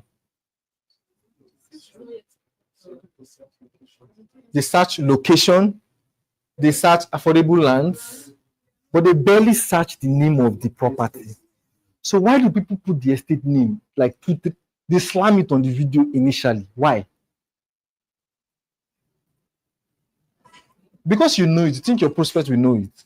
Like they intentionally go online and be looking for the estate name. They will not. Many people don't even care about the estate name. They just care about location, price, and does it look like something I can afford? Do you get? So they may go to search for cheap lands in a location or affordable lands. Do you get? Or title too. You can add title here. Do you get? C of O? They may say C of O cheap, cheap affordable C of O. Land in somewhere. Do you get? So name of estate is secondary. Description. So the description as well should carry keywords repeatedly. Don't do it too obviously. Infuse it into the description. And again, with ChatGPT now, these things are quite pretty easy. But like I always say, your output, what you get, your outcome from using these AI tools depends on your level of knowledge and intelligence. If you're not intelligent in if you're not proficient in what you are trying to achieve, that thing is garbage in, garbage out. How many of you know? It doesn't read your mind. is the prompt you put in that will give you the right output. And if you don't understand what you're trying to achieve, it will give you whatever you put in. Give me a fine title for this thing. It will give you. And the fine title will now be Ogorimagongo something. You know? Do you get it? So yes, with ChatGPT and the rest, you can actually prompt these things properly. During my early days of YouTube, there was no ChatGPT. Go use your brain, think. You would craft the thing and crack it all out. Do you get? So, but the idea of descriptions is to help, solidify the information already in the video, as well as infuse keywords. Okay, and of course, hashtags as well. Next, thumbnail. So this is a sample prompt that I use. I mean, it's longer than this. My prompts can be very long, but this is an idea. So I like to ask ChatGPT to act like a real estate SEO and YouTube expert, first of all. And I say, I just made a video about this. Put a topic there, whatever topic it is. And I say, give me 5 high-ranking title options, 3 thumbnail ideas, and over 200 words. You can increase this to like 1,000 words, depending. Description using strong real estate keywords. Now, these strong real estate keywords, I can actually change it to what I'm trying to achieve. For instance, I can say over 200 words, 200 words description in order to achieve investors looking for blah, blah, blah. So investors looking for instance, easy to sell land in Enugu. Make sense? Makes sense, right? So at that point, I'm trying to specify, and you can even go further and describe it more because you know your audience. You know the person you're trying to attract with that thing. You can say Nigerians in diaspora or Nigerians in Nigeria looking to buy C of O lands, right? Or looking to understand the difference between title documents in Nigeria, depending on whatever your topic is or what you want to achieve. But the point is to feed the prompt adequately enough to get the right results. There is no such thing as over prompting or over words in prompting. You know that, right?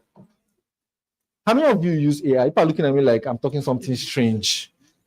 Please, online, how many of you use AI in building your businesses? Please, if you don't, please adopt it. Don't think AI is Antichrist. Yeah, it's not. It's here to help us. And to me, if you don't use it to, optimize your work, you will lag behind very soon. I can make 30 videos in 1 hour.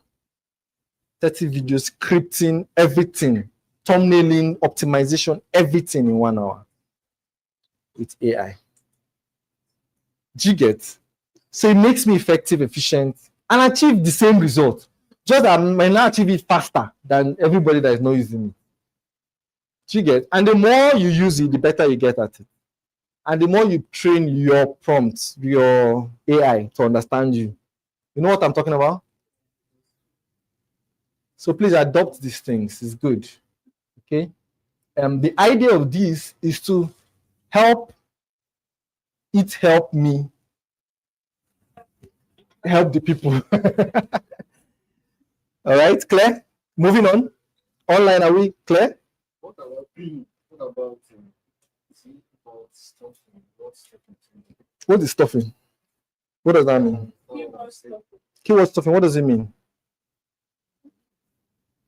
Like from where I understand, someone actually said that. Is this a second mic?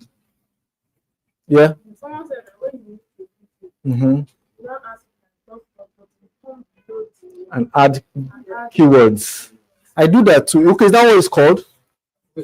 I don't know what all those things are called. I just do what I do.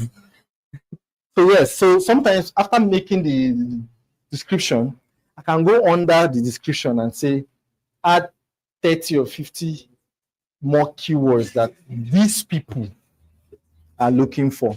And it gives me. I don't know if I can show one of my examples. Yes, I use ChatGPT to do those things. So you can see that most of my videos description may be different keywords. The thing is me that is now, or somebody that is not typing all those things one after the other.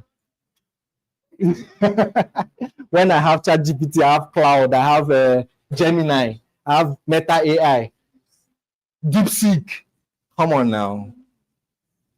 Let's learn to adopt. Yeah, so it's good. It's okay.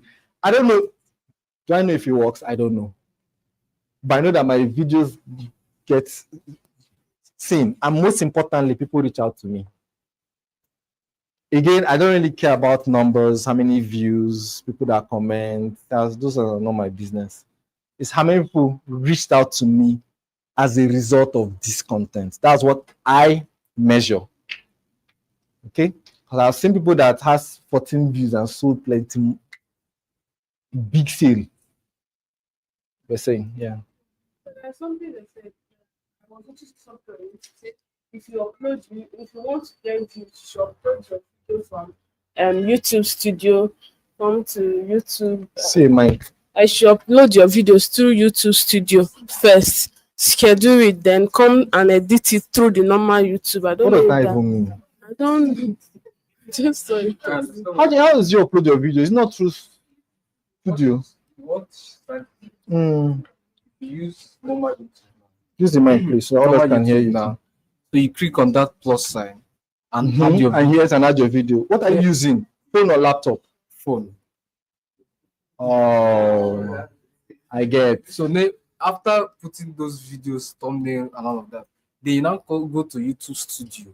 Mm-hmm. The video is already on private, not public. Yes, Now yes. go to YouTube Studio and now optimize it. Optimize it. Add your stacks. Add some other things. Yeah, Yeah. that makes sense. That makes sense. Personally, I use my laptop, and I suggest that after a while, especially when you want to do this, do it well. Buy a laptop. Invest in a good laptop. Of course, buy a phone first that can make videos. Then next, invest in a good laptop and use your laptops for these things. Laptops give you more option. There are many things you see on laptops you will never see on a phone. So that's why they're explaining. I get that's why. So yes, you can do that. Upload it, do the plus on phone, maybe normal YouTube, and then go to studio and optimize it. That's okay. For now, till you get a laptop. Because with laptop, the studio straight now. Once you click on the thing, it brings out studio straight for you. Then you see everything, you start optimizing, doing the thing. Do you get? No, from your phone, you can also see Studio straight. So what's the I don't know, they're telling you. see? People should not complicate your matters. See, make video, edit it, upload, optimize, full stop. Now, the truth is, your first 10, 20, 30 videos may not get any fine response that you want. Keep going. It's like building a house. The foundation is down. You will not see it, but as you're going, you now start seeing buildings coming up. Before you now see roof, then the house is ready. Abi? So just keep going. Plenty people tell people plenty things to eat their money or make you sound like an expert. Make them sound like experts. For me, result at the end of the day. Many of these experts tell them to show you their results. Nothing. So please use ChatGPT. Really helps. Now, this is an example of my backend, my YouTube channel. So you see thumbnail. So I did this on ChatGPT. I did it myself. I was experimenting, and I did this on ChatGPT. I don't use red though as my brand color, but yeah, red now came out, and I think I liked it. So these are thumbnails. These are not the main videos. You get that, right? These are thumbnails. I did this on ChatGPT. It kind of wanted to look like me, but the face is very old. I don't know why ChatGPT changed my face to old. I don't know. But yeah, I think I liked it. Avoid scam. Like it sends a message, right? Then see the titling. How to avoid being scammed in Abuja real estate. 4 proven ways, right?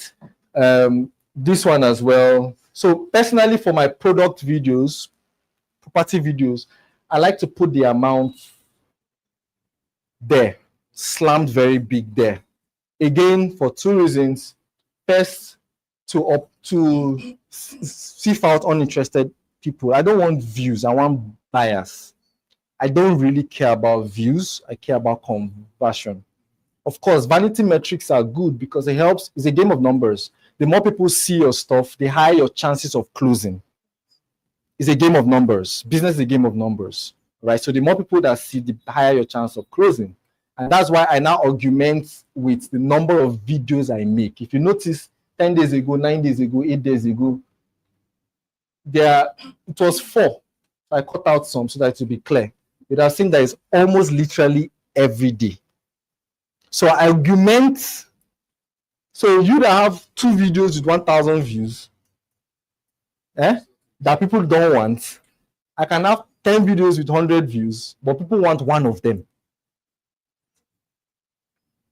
Plus, the more I do this, the better I get at it. Do you get? I get better with doing. I get better with my prompting. I get better with my titling, with my, what they call it? Thumbnailing, optimization, and the rest. Okay, so this is what optimization on YouTube look like. Do you have any question? I don't do the best, but I do what I think works. Some people have some better branding, better stuff, but this is what I do. Now, for this amount I used to see here, I saw it on Ryan Sehant's YouTube channel. Ryan Sehant, R-Y-A-N, Ryan Sehant, S-E-R-H-A-N-T,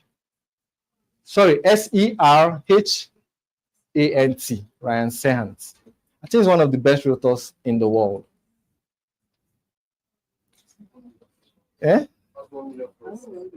He has the highest number of followers as a real estate consultant in the world. Yeah, he is on Netflix. Guy is solid. He is the first real estate role model I had. Yes, in 2021. When I started real estate, the first person I went to go and check out. And I just noticed that he puts amounts big on his thumbnails. That time I don't even know why he does it. I just model. You get? Yeah. So Ryan Sehant. Any questions here? None. So I like. Yeah. I just modeled it. Like yellow and white. Don't reinvent the wheel. Something is working. Copy. Put your face inside and paste. Don't try to reinvent the wheel. I mean, people are too intelligent these days, and they become broke afterwards. You need to feel like your own is better. Meanwhile, something is working. Just go and now add your own. No, I think okay. Continue. By the time you finish experimenting your own, you've gone far. Hunger has not finished you. I mean, do I say don't add your style to these things? Your style is your uniqueness. Your personality is your uniqueness. I can model you and do better than you. Do you know that? Yes. I have taught people that are better than me. Yes, and I understand that your personality is your biggest superpower. Nobody can be you. Nobody. They can model you, but they cannot be you. So your motivation, your drive, your background, your experiences form you. I don't have your experience, I don't have your background, your motivation, so I can't be you. I can copy your system, your strategy, your principles, but I can't copy you. So I'm not saying you should drop your personality and pick up another person's personality in the name of copy and paste. What I'm saying is copy the strategy, the principle, possibly the style, but bring your personality, because that is your biggest superpower. Make sense? Make sense? So be you, but copy what works. That's why they say don't reinvent the wheel, just model it.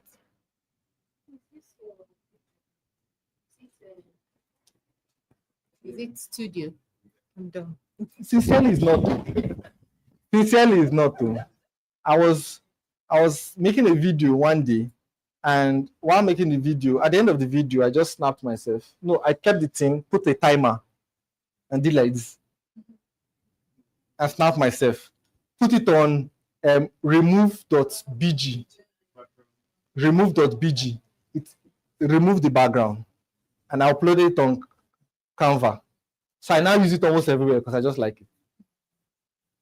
See that simple. I not complicated things. Make sense? Should we move on? Are we exhausted? No. You have a question? This whole thing about just participation, this whole thing about making videos. I feel like why we don't make money like that, when we go to ChatGPT and do something for script, we're not trying to say exactly what or use the wordings because me that's why I find it difficult to make video. Not feel I know what the visitors let's see how she was saying now. Let me just say the way it's in my mind.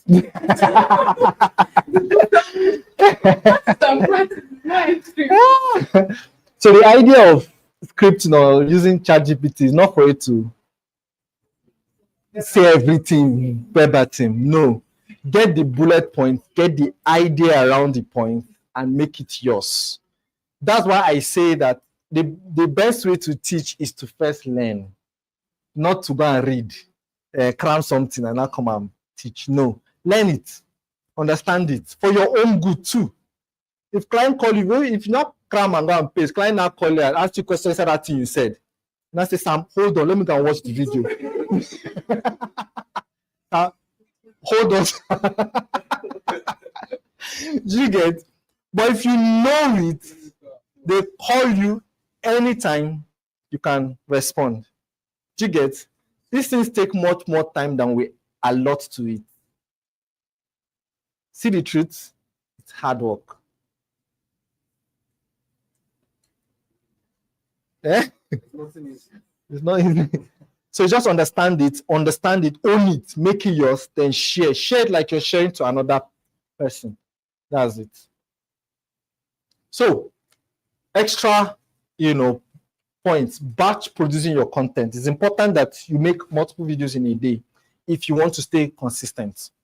I have not seen a better way to stay consistent than doing batch production, making videos consistently. So you choose a day and just record. Like I said, you can change your shirt if you like, get extra shirt to wear.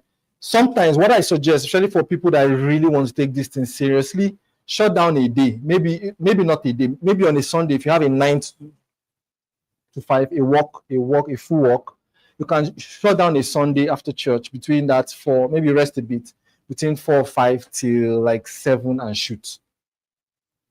Or you can shut down a weekday and just shoot, as much as you can. This is what helps in consistency. Because life happens. Something can just interrupt your day. And you now say, oh, because of this, I did not do this. Is it a genuine reason? Is it an excuse? It's an excuse. It's a reason. It's genuine. But a genuine excuse does not put money in your account. Do you get? And customers will not wait for you. Oh, okay, yeah, his car broke down today. Let's wait for him tomorrow. Don't call the next person. Do you get it? Yes, so consistency helps. I mean, you don't need to record daily, but you need to post consistently. Whatever consistency means to you. For some people, it can be once a week. That's fine. That's consistency. For others, it can be daily. That's consistency. For some people, it can be 2 videos a day. That is just stay consistent. Whatever consistency means to you. All right? So where do you post? Let's talk about where to post. Who wants us to engage in this? Is this necessary? It's not necessary, Abby. Should we skip it? Should we skip this? No. So where do you post? There are 2 types of platform, interruption platforms, especially online. We're talking about online, right? In the internet. Interruption platforms and search platforms. Interruption platforms are things like Instagram, TikTok, Facebook.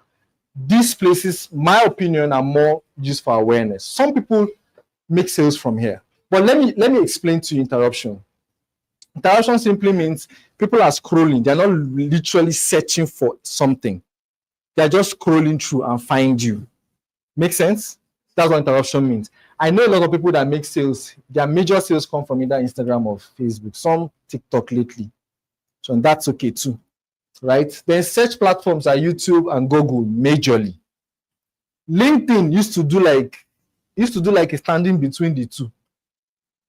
Because sometimes I think it serves as a search platform. Because when you search for your name, usually it's YouTube, is LinkedIn. If you're strong on LinkedIn, that comes up first before other ones like Facebook and the rest. Okay, so but I didn't add it because there is no proving. I don't know where it stands. Do you get? So search platforms, YouTube, and so you understand the meaning of search versus interruption, right? Clear. So that which of them are better? I don't know. Just use the both. Just use the both. Whatever works for you, whatever rocks your boat. But understand what you're doing. That's the point. Right? Understand that this one is interruption, this one is search. For ads, I think that Meta is cheapest for ads. My opinion. And gives the most, doesn't give the most results. I don't know about that one. I've used Google search and I got some results. So either of them, but understand the platforms anyways. Make sense? Do you have any questions here? Create ones and post everywhere. So you can create like a short now. You can create it and post a short on everywhere. On TikTok, on Instagram, on shorts, on YouTube shorts. It's the same video now. You just multiply it on different platforms. Make sense? My suggestion, however, is that you choose one main platform, one that is your main platform, and build it. Especially when you don't have, you don't have a lot of leads on all the platforms. Like you don't have a lot of engagement and followership. I suggest that you find one first, start from there, build it before building. Point is, don't build multiple at the same time, except you have a team. Except you have a team, like you have people that can handle all those things. So your job is just to focus and create the content and ensure that the content are available. Then someone else does the posting, optimization, and the rest. But if it's you that is doing everything, you spread yourself thin. Only you want, right? You spread yourself what? Thin. At the end of the day, things that are thin don't take roots. You want to hold one, take roots in that one. Then with that one, you can now build the others. Did I say you should abandon the rest? No. It's just like a country and embassies. This is the country, it has embassies everywhere.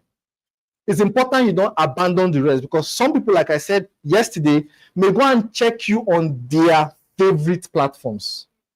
They may see you on YouTube and go and check you on Instagram or on TikTok. And then they see nonsense in that place, or is abandoned. And usually nothing is a vacuum. Something else will fill it up. So they see inactivity there, or they don't recognize what is happening here. They may just think that this person is not, maybe it's not real or it's not. But it gives you better credibility when they see you here and check across other platforms and you're consistent. Especially with those things I said earlier, your profile picture, your bio, all those things, consistent everywhere.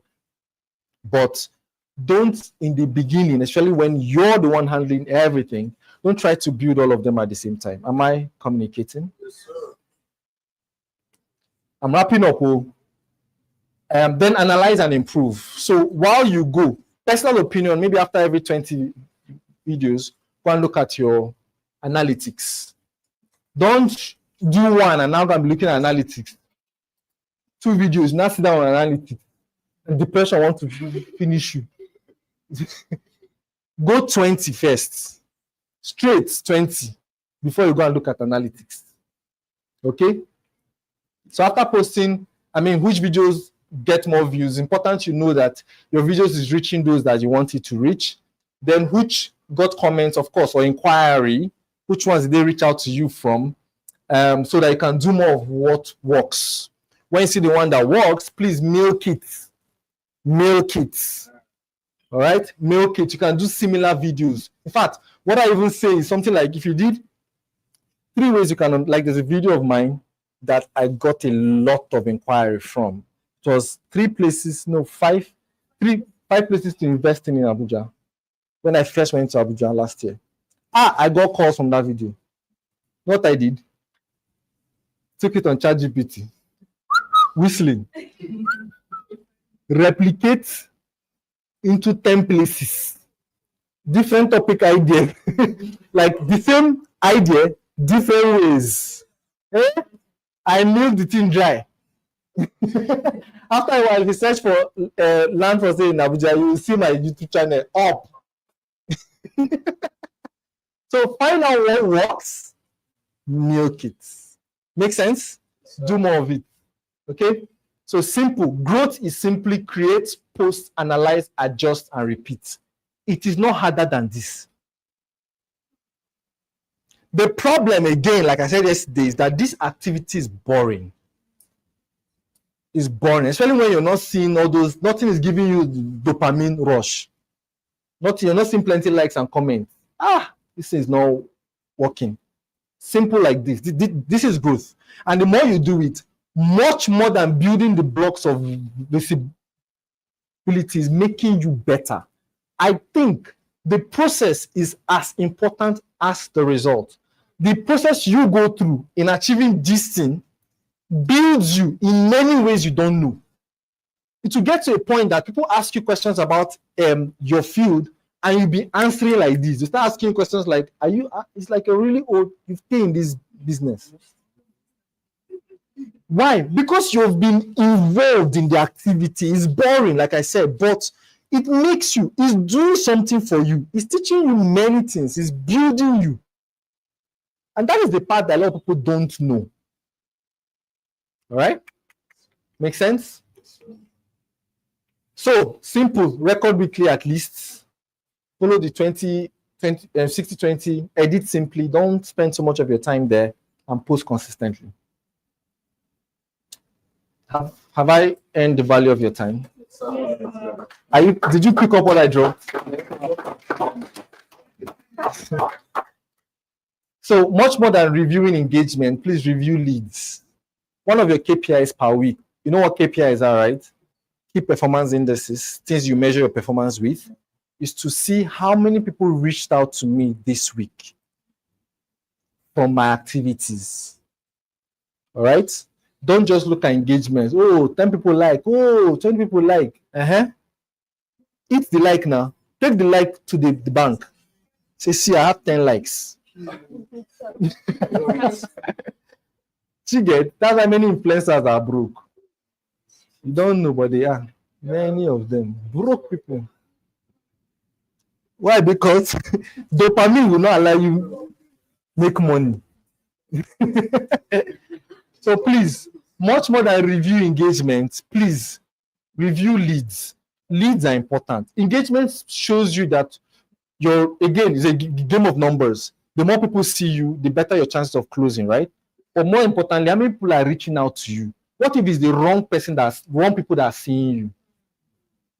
What if it's your classmates and relatives? That's why personally, if I'm doing a challenge, I don't say, when we're doing challenge as a group, I will never tell you people to post in the group for all of us to go and like. Yes, I don't do that. Is it wrong? I don't know. But for me, it's not all of us that you're trying to attract now. So how do you measure that what you're doing is working?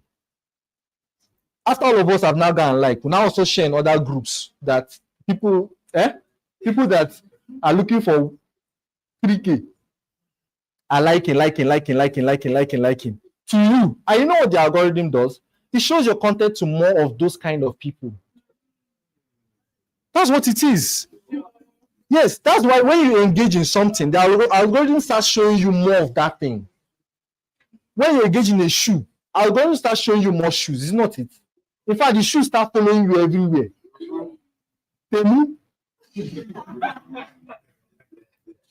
See, understanding how the algorithm works is intelligence. All right? So that's why personally, You will never catch me telling my people that, oh, you should go and follow yourselves. No, I don't do that. See, I don't like superficial results. It didn't day. All right? So personally, do the work. It's boring, but it is building you. Okay? I can teach for 4 hours straight, even without a script. Why? I have done it over and over. In 2021, I taught every Monday by 8:30 p.m. Every Monday. Online. I'll come up 8:30 dot. How many of you knew me then? 8:30 dot. Hello, everybody, welcome. Even if it's only me there. I used to see the viewers now, 0. For almost 1 hour, 30 minutes sometimes, 0. I'll still be shouting there. So that has made me. You can see, I'm a stammerer, you know that, right? But I can teach 1 million people for 4 hours and I'll make sense all the way. Why? Because I've done this over and over. The same thing with this. The more you do it, the more you get better, the more you review. But some of you do start and stop. You do, you now stop for another 2 months. The brain will go back to you start again. Start. After 1 month, no result. Now stop again. So please. So finally, you already have everything you need. I'm coming. Just give me a minute. Your phone, your face is fine. How many of you agree your face is fine?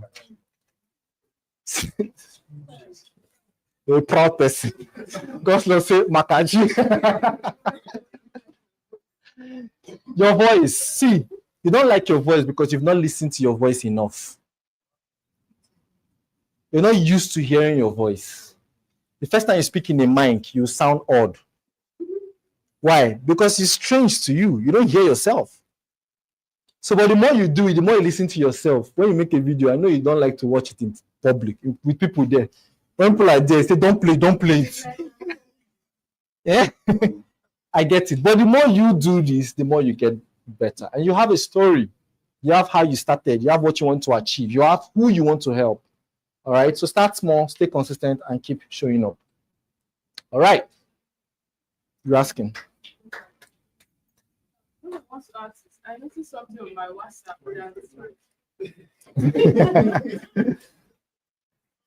So online, do you have any questions? I'm ready to take it now. Okay, what I noticed is that on my WhatsApp, there's a place you say that I should pay a certain amount so that Status.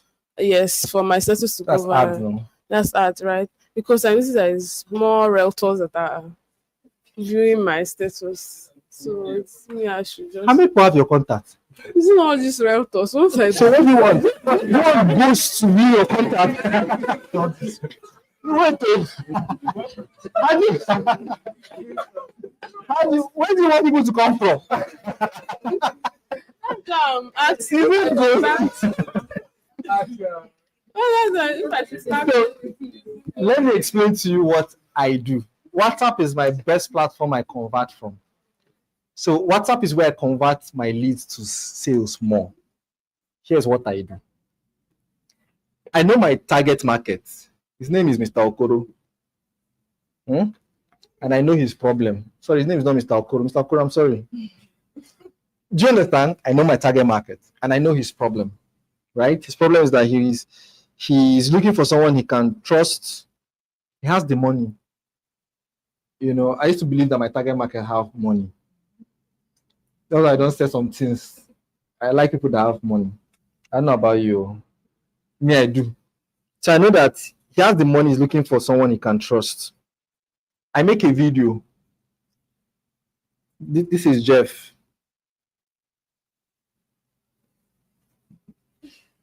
I make a video addressing his problems. I make a couple of videos addressing his problems. And at the end of the video, I tell this man, okay, addressing his problems, lifestyle, remember the 60-20-20? Lifestyle, and what? Properties and promotional, right? Promotional.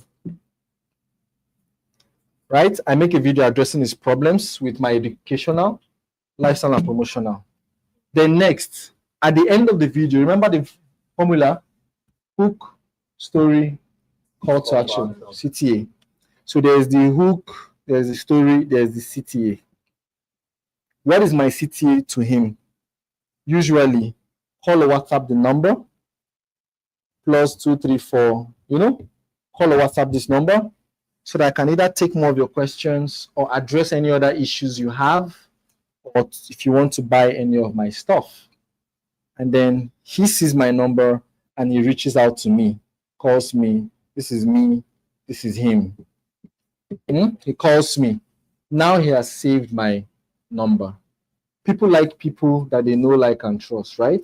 And people will reach out to you if they feel you have solutions to their problems.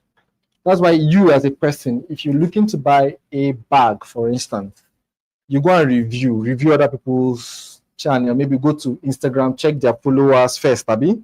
Then check their reviews, comment section. Then you save a number. You might save like 5 or 6 people's number. Maybe you're still preparing money, Abby. That's the same thing with these guys. They are saving my number. Normally, and now you guys should listen here. Normally, when this guy reaches out to me, I like to make him save my number. I don't assume he saved my number. I like to make him save my number. And I'm intentional with our conversation. So something like, Jeff, are there other places in Enugu, Abuja, or Nigeria that I can invest in with this amount? Instead of me to answer him directly, I tell him, okay, sir, is it okay I send you a list on WhatsApp? See what I'm doing there?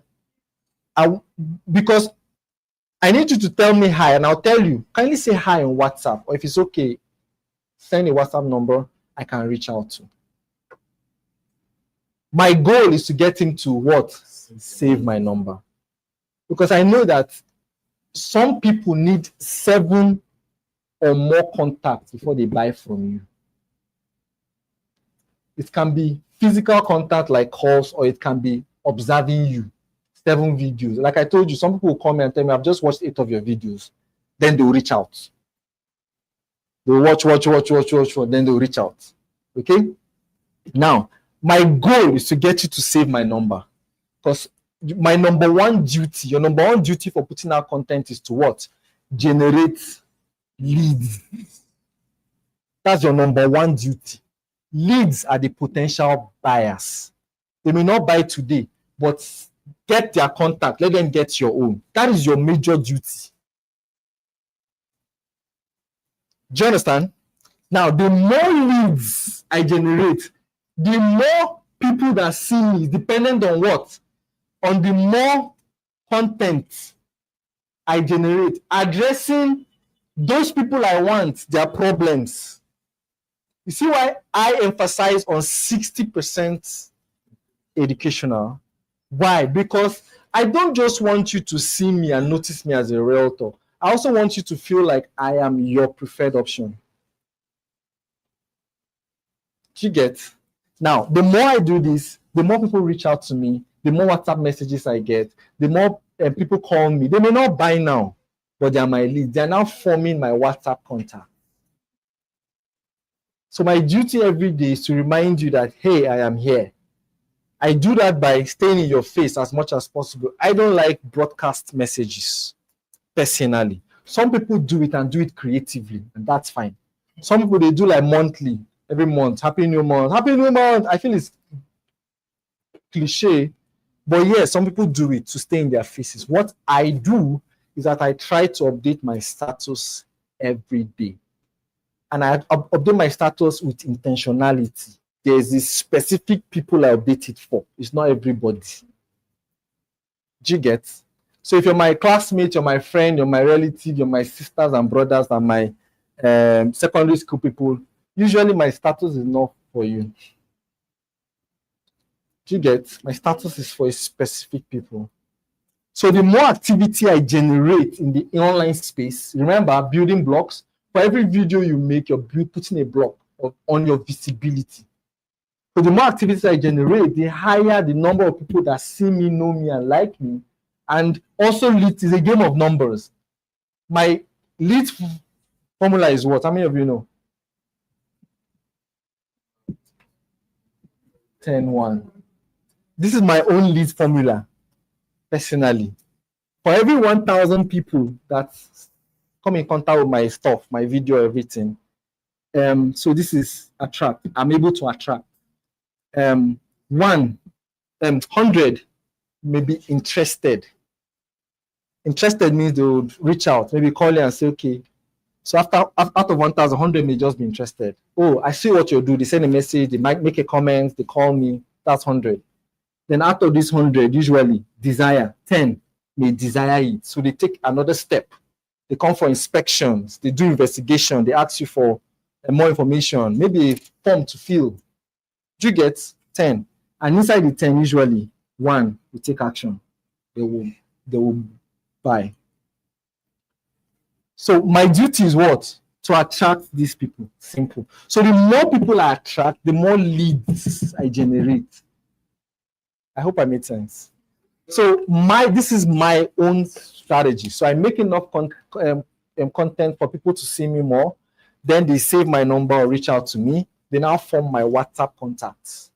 So when I make something and put it on my status, the more they see it and the higher their chances of. I have people that have reached out to me and then I uploaded something on my status maybe 3 months later and they see it and buy that day. So they'll just see it and say, okay, how about this one now? I like it. What's the payment plan? Straight up, what's the payment plan? How do I pay? Straight up. Meanwhile, 3 months ago was when they reached out to me. But guess what? For every time I update, every time I show them I'm still in the business, for every time I show them that, oh, other people too are taking them for inspections, the more they believe me, the more they like me, the more they trust me. This stuff is posting on your status must still be real estate content. No. 60, 20, 20. Like, I'm not saying like educational, maybe sometimes you feel like sharing like inspirational songs, like something that. That's okay. It's lifestyle. It's lifestyle.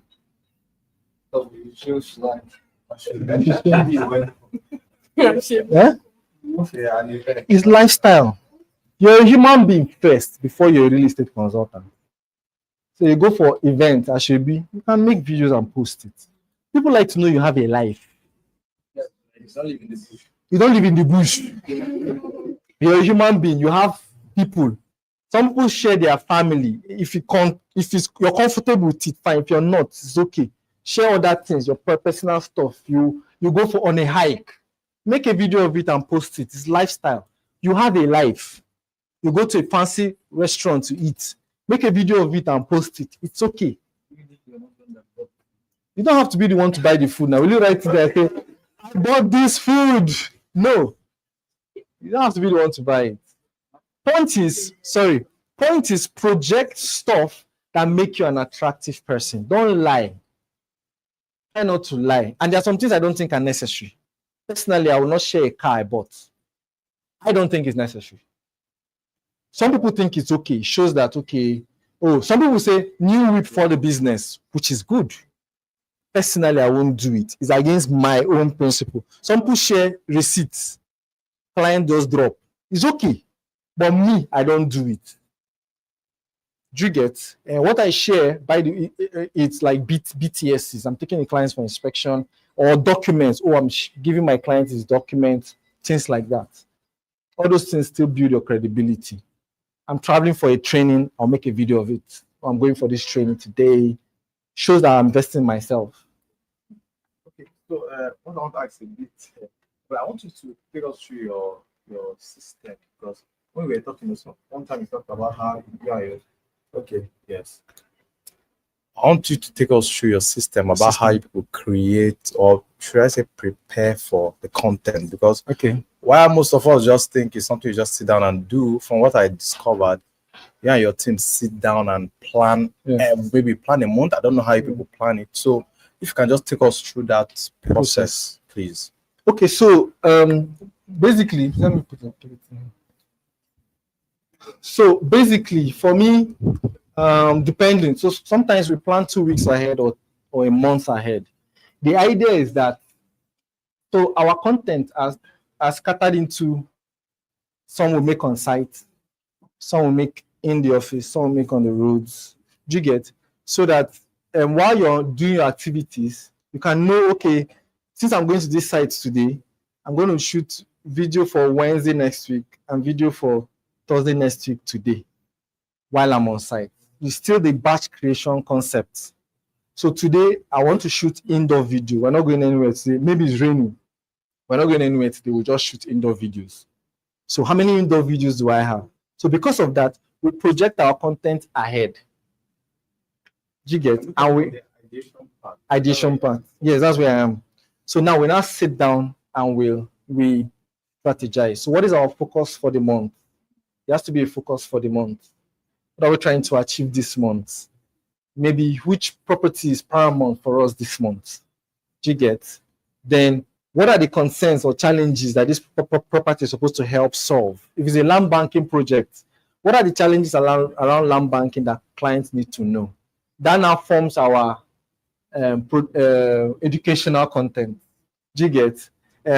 Promotional. Okay, so what are the angles we promote this thing from? Forms our promotional content. Make sense? Yeah, so we do that, sit down and do that. Of course, ChatGPT also helps us, to structure the content for the 2 weeks or 1 month. I don't know if I answered. So once you identify the problem, yes, who can every other thing now revolves around that. So we usually have a theme. Okay, this is the direction, not random. This is the direction. Okay, so now that this is direction, this is the property, or this is the thing we want to address. For instance, want to address the idea of initial deposit and payment plans. Good. So this month now we'll do this. Now, which property are we promoting that has good initial deposit and good payment plan? So we'll focus on that one. Do you understand? For our call to action. Okay. Do you get? Does that help? Any other question around that? Okay.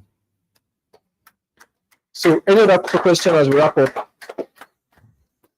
Online, do you have any other question? Okay. There. Sorry, because of those online. So. Good afternoon, sir. Yeah, you can just hold it normally. Yeah. Thank you so much for this class. Yeah. Because I want to ask about the client I've been following up since earlier this year, I think from around April. And it's someone I've known for over 10 years. Okay. So it looks like at some point it will be like he's showing interest. Like the last time we spoke, he's actually showing interest in one of the properties in Abuja, even though he's based in Enugu. So when I noticed that Highland City was about to appreciate, I quickly reached out to him. Yes.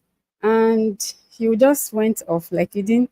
And we've been on this thing since. For a while. Yes. In June, he told me that he has a project he's on that he's hoping to round up by third quarter. Then we can look into this land matter with all it takes, and that I should ensure that it's genuine.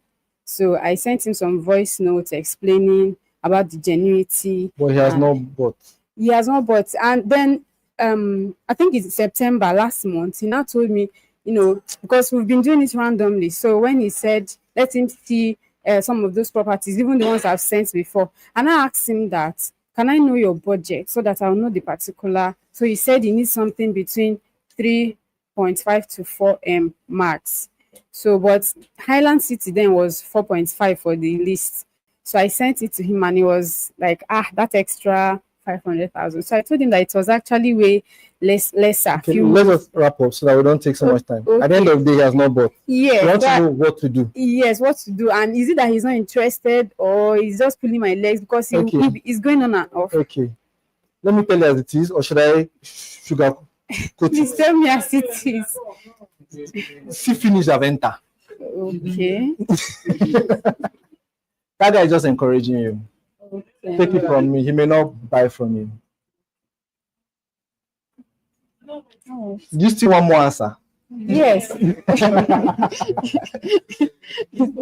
See, a prophet is not honored in his home. He knows you for 10 years.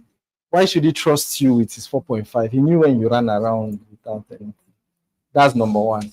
Number two, a perfect client is a ready, able, and willing client. He's ready, he understands real estate, the need for it. Able means he has the money.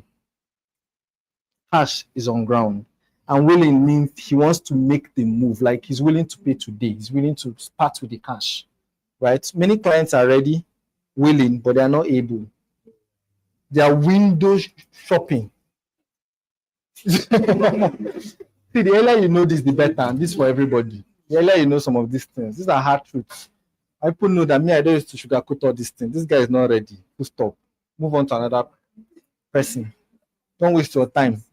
Do you get? So personally, I don't think you should focus 100 days on one client. I do give him break. Like I can say 3 months. Then I Keep giving him break. Don't ever reach out to him again. Okay. Break up. See, don't give break again. Break up. Some of them may go and buy from someone else. This is a fact. Don't feel bad about it. Many of our warm audience, family friends, you can give him the money. Many of our warm audience, family friends, relatives, secondary school people, many of them don't believe in you enough. Accept this. Know this and know peace. Many of your relatives, family friends, relatives, they not believe in you enough. That's number one. Number two, some of them will just encourage you. Make you look. They don't know how to tell you no. They feel like it will break your heart. Meanwhile, they're already breaking your heart. So some of them will just be encouraging you. Oh, don't worry, next week. Some of them will fill form and tell you to send their account. They're not buying anything. Somebody has told me before that is in the bank. Have you not seen the money? Ha!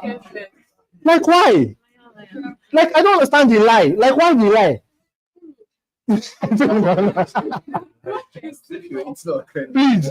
Please know this and know peace. A buying client is a client that is ready. He knows the benefit of real estate and is willing to invest in it. Number two, he has the money. Money is on ground. He's willing to buy this. And you know that a buyer is a person that doesn't buy from his eating money, feeding money. In fact, as a prospect, you tell me that this is your last money, I tell you not to buy. Please. Really means, or somebody that will not tell you that I'll need this money in 2 months' time. Can I buy it now? Please, hold your money. They pressure you. Really means as much as they have the money, they know the use, they are willing to part with that money to invest in this. Okay? Once you don't suit these things, you're not a ready buyer. Do you throw the person away? No. You just keep them in your contact and keep doing what you're doing. They are the reason why you have lifestyle content. They are the reason why you have educational content. They are the reason you have those things. And they are the reason why you have to be showing up.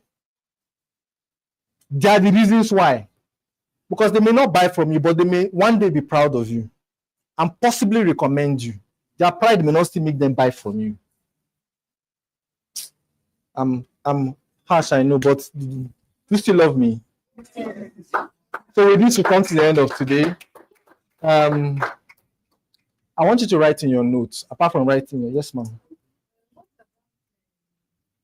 A registered company, does it? Yes. Does it Help? Thank you. Does it help? Okay. Probably you've been using your personal name Yes. as your page, Yes. on your page, but you've registered a company, then you put the RC number there. Does it help in any No, way? it doesn't really help because people have scammed people with RC number. Okay. It doesn't really help. It just shows that, okay, you can do big business with this person, but it doesn't really help. What helps is, I even feel like building a personal brand is stronger. You can build it faster, a personal brand, than a company brand. Do you get? Except the company brand has a face. Do you get? You can do that. But does it? I see. At the end of the day, I just feel is the value you give that is the differentiator, not necessarily the name or the nomenclature or the. Do you get? Yes. That's Second what question. Yes, please. For probably females, Yes. married or single, and then probably you're not looking for a relationship on the Yes. space. Yes. And then you see that people Reach out and all reach those. out and then leave the cross of the matter and start talking another thing? How do you keep on, even as you've tried to rewind the Yes, back to attention the back to the matter at Yes, hand, yes. and they are still vein off, Yes. off point? yes. How do you I think you should run away. uh-huh. Block the person. Personal opinion. If you want to buy, you buy. If you don't want to buy, leave it away. Do you understand? Yeah, this is what I think. I don't think you should massage the thing. It's obvious that this person don't want to buy. Wants something else. Do you get? As a single person, if you not like the person, that's now up to you. But you see this buying thing, is it that they are buying or they are not? This is my opinion. Okay, I'll take these 2 more questions and we can end. Okay, so it's you first. Yeah. Yeah, I don't think we have questions online, have we? okay, you are selling a particular property and maybe the prospect is not around. You send someone to come and see, and the person is telling you, what is my cost in this whole this thing? As a professional, how do you handle that kind of question? 50% of 1 million versus 0% of 1 million. Which is better? Answer now. Which is better? 50%. 50% of 1 million. What don't realtors like to share? See what I think. Much more than the commission or the commission you make is the relationship you build with the buyer. I've let go of more than 80% of my commission before to build relationship with the buyer. A buyer is a buyer. If somebody buys from you one time, there's the chance you buy from you again the next time. And guess who will not be there the next time? That is relative. May not be there the next time. Do you get? Once they buy from you and then it's not true. Share someone that bought from you more than once. Who knows what I'm talking about? They will buy once and just call you and say, okay, I saw another one. Sometimes not even your own. They'll just send it to you. I saw this one. No, can you hear me and check it and see if I can buy it? Now, many of us now lose out on those repeat sales and those relationships and even possible referrals because of that small money you don't want to let go. There's one thing you cannot change: greedy relatives. They're part of our business.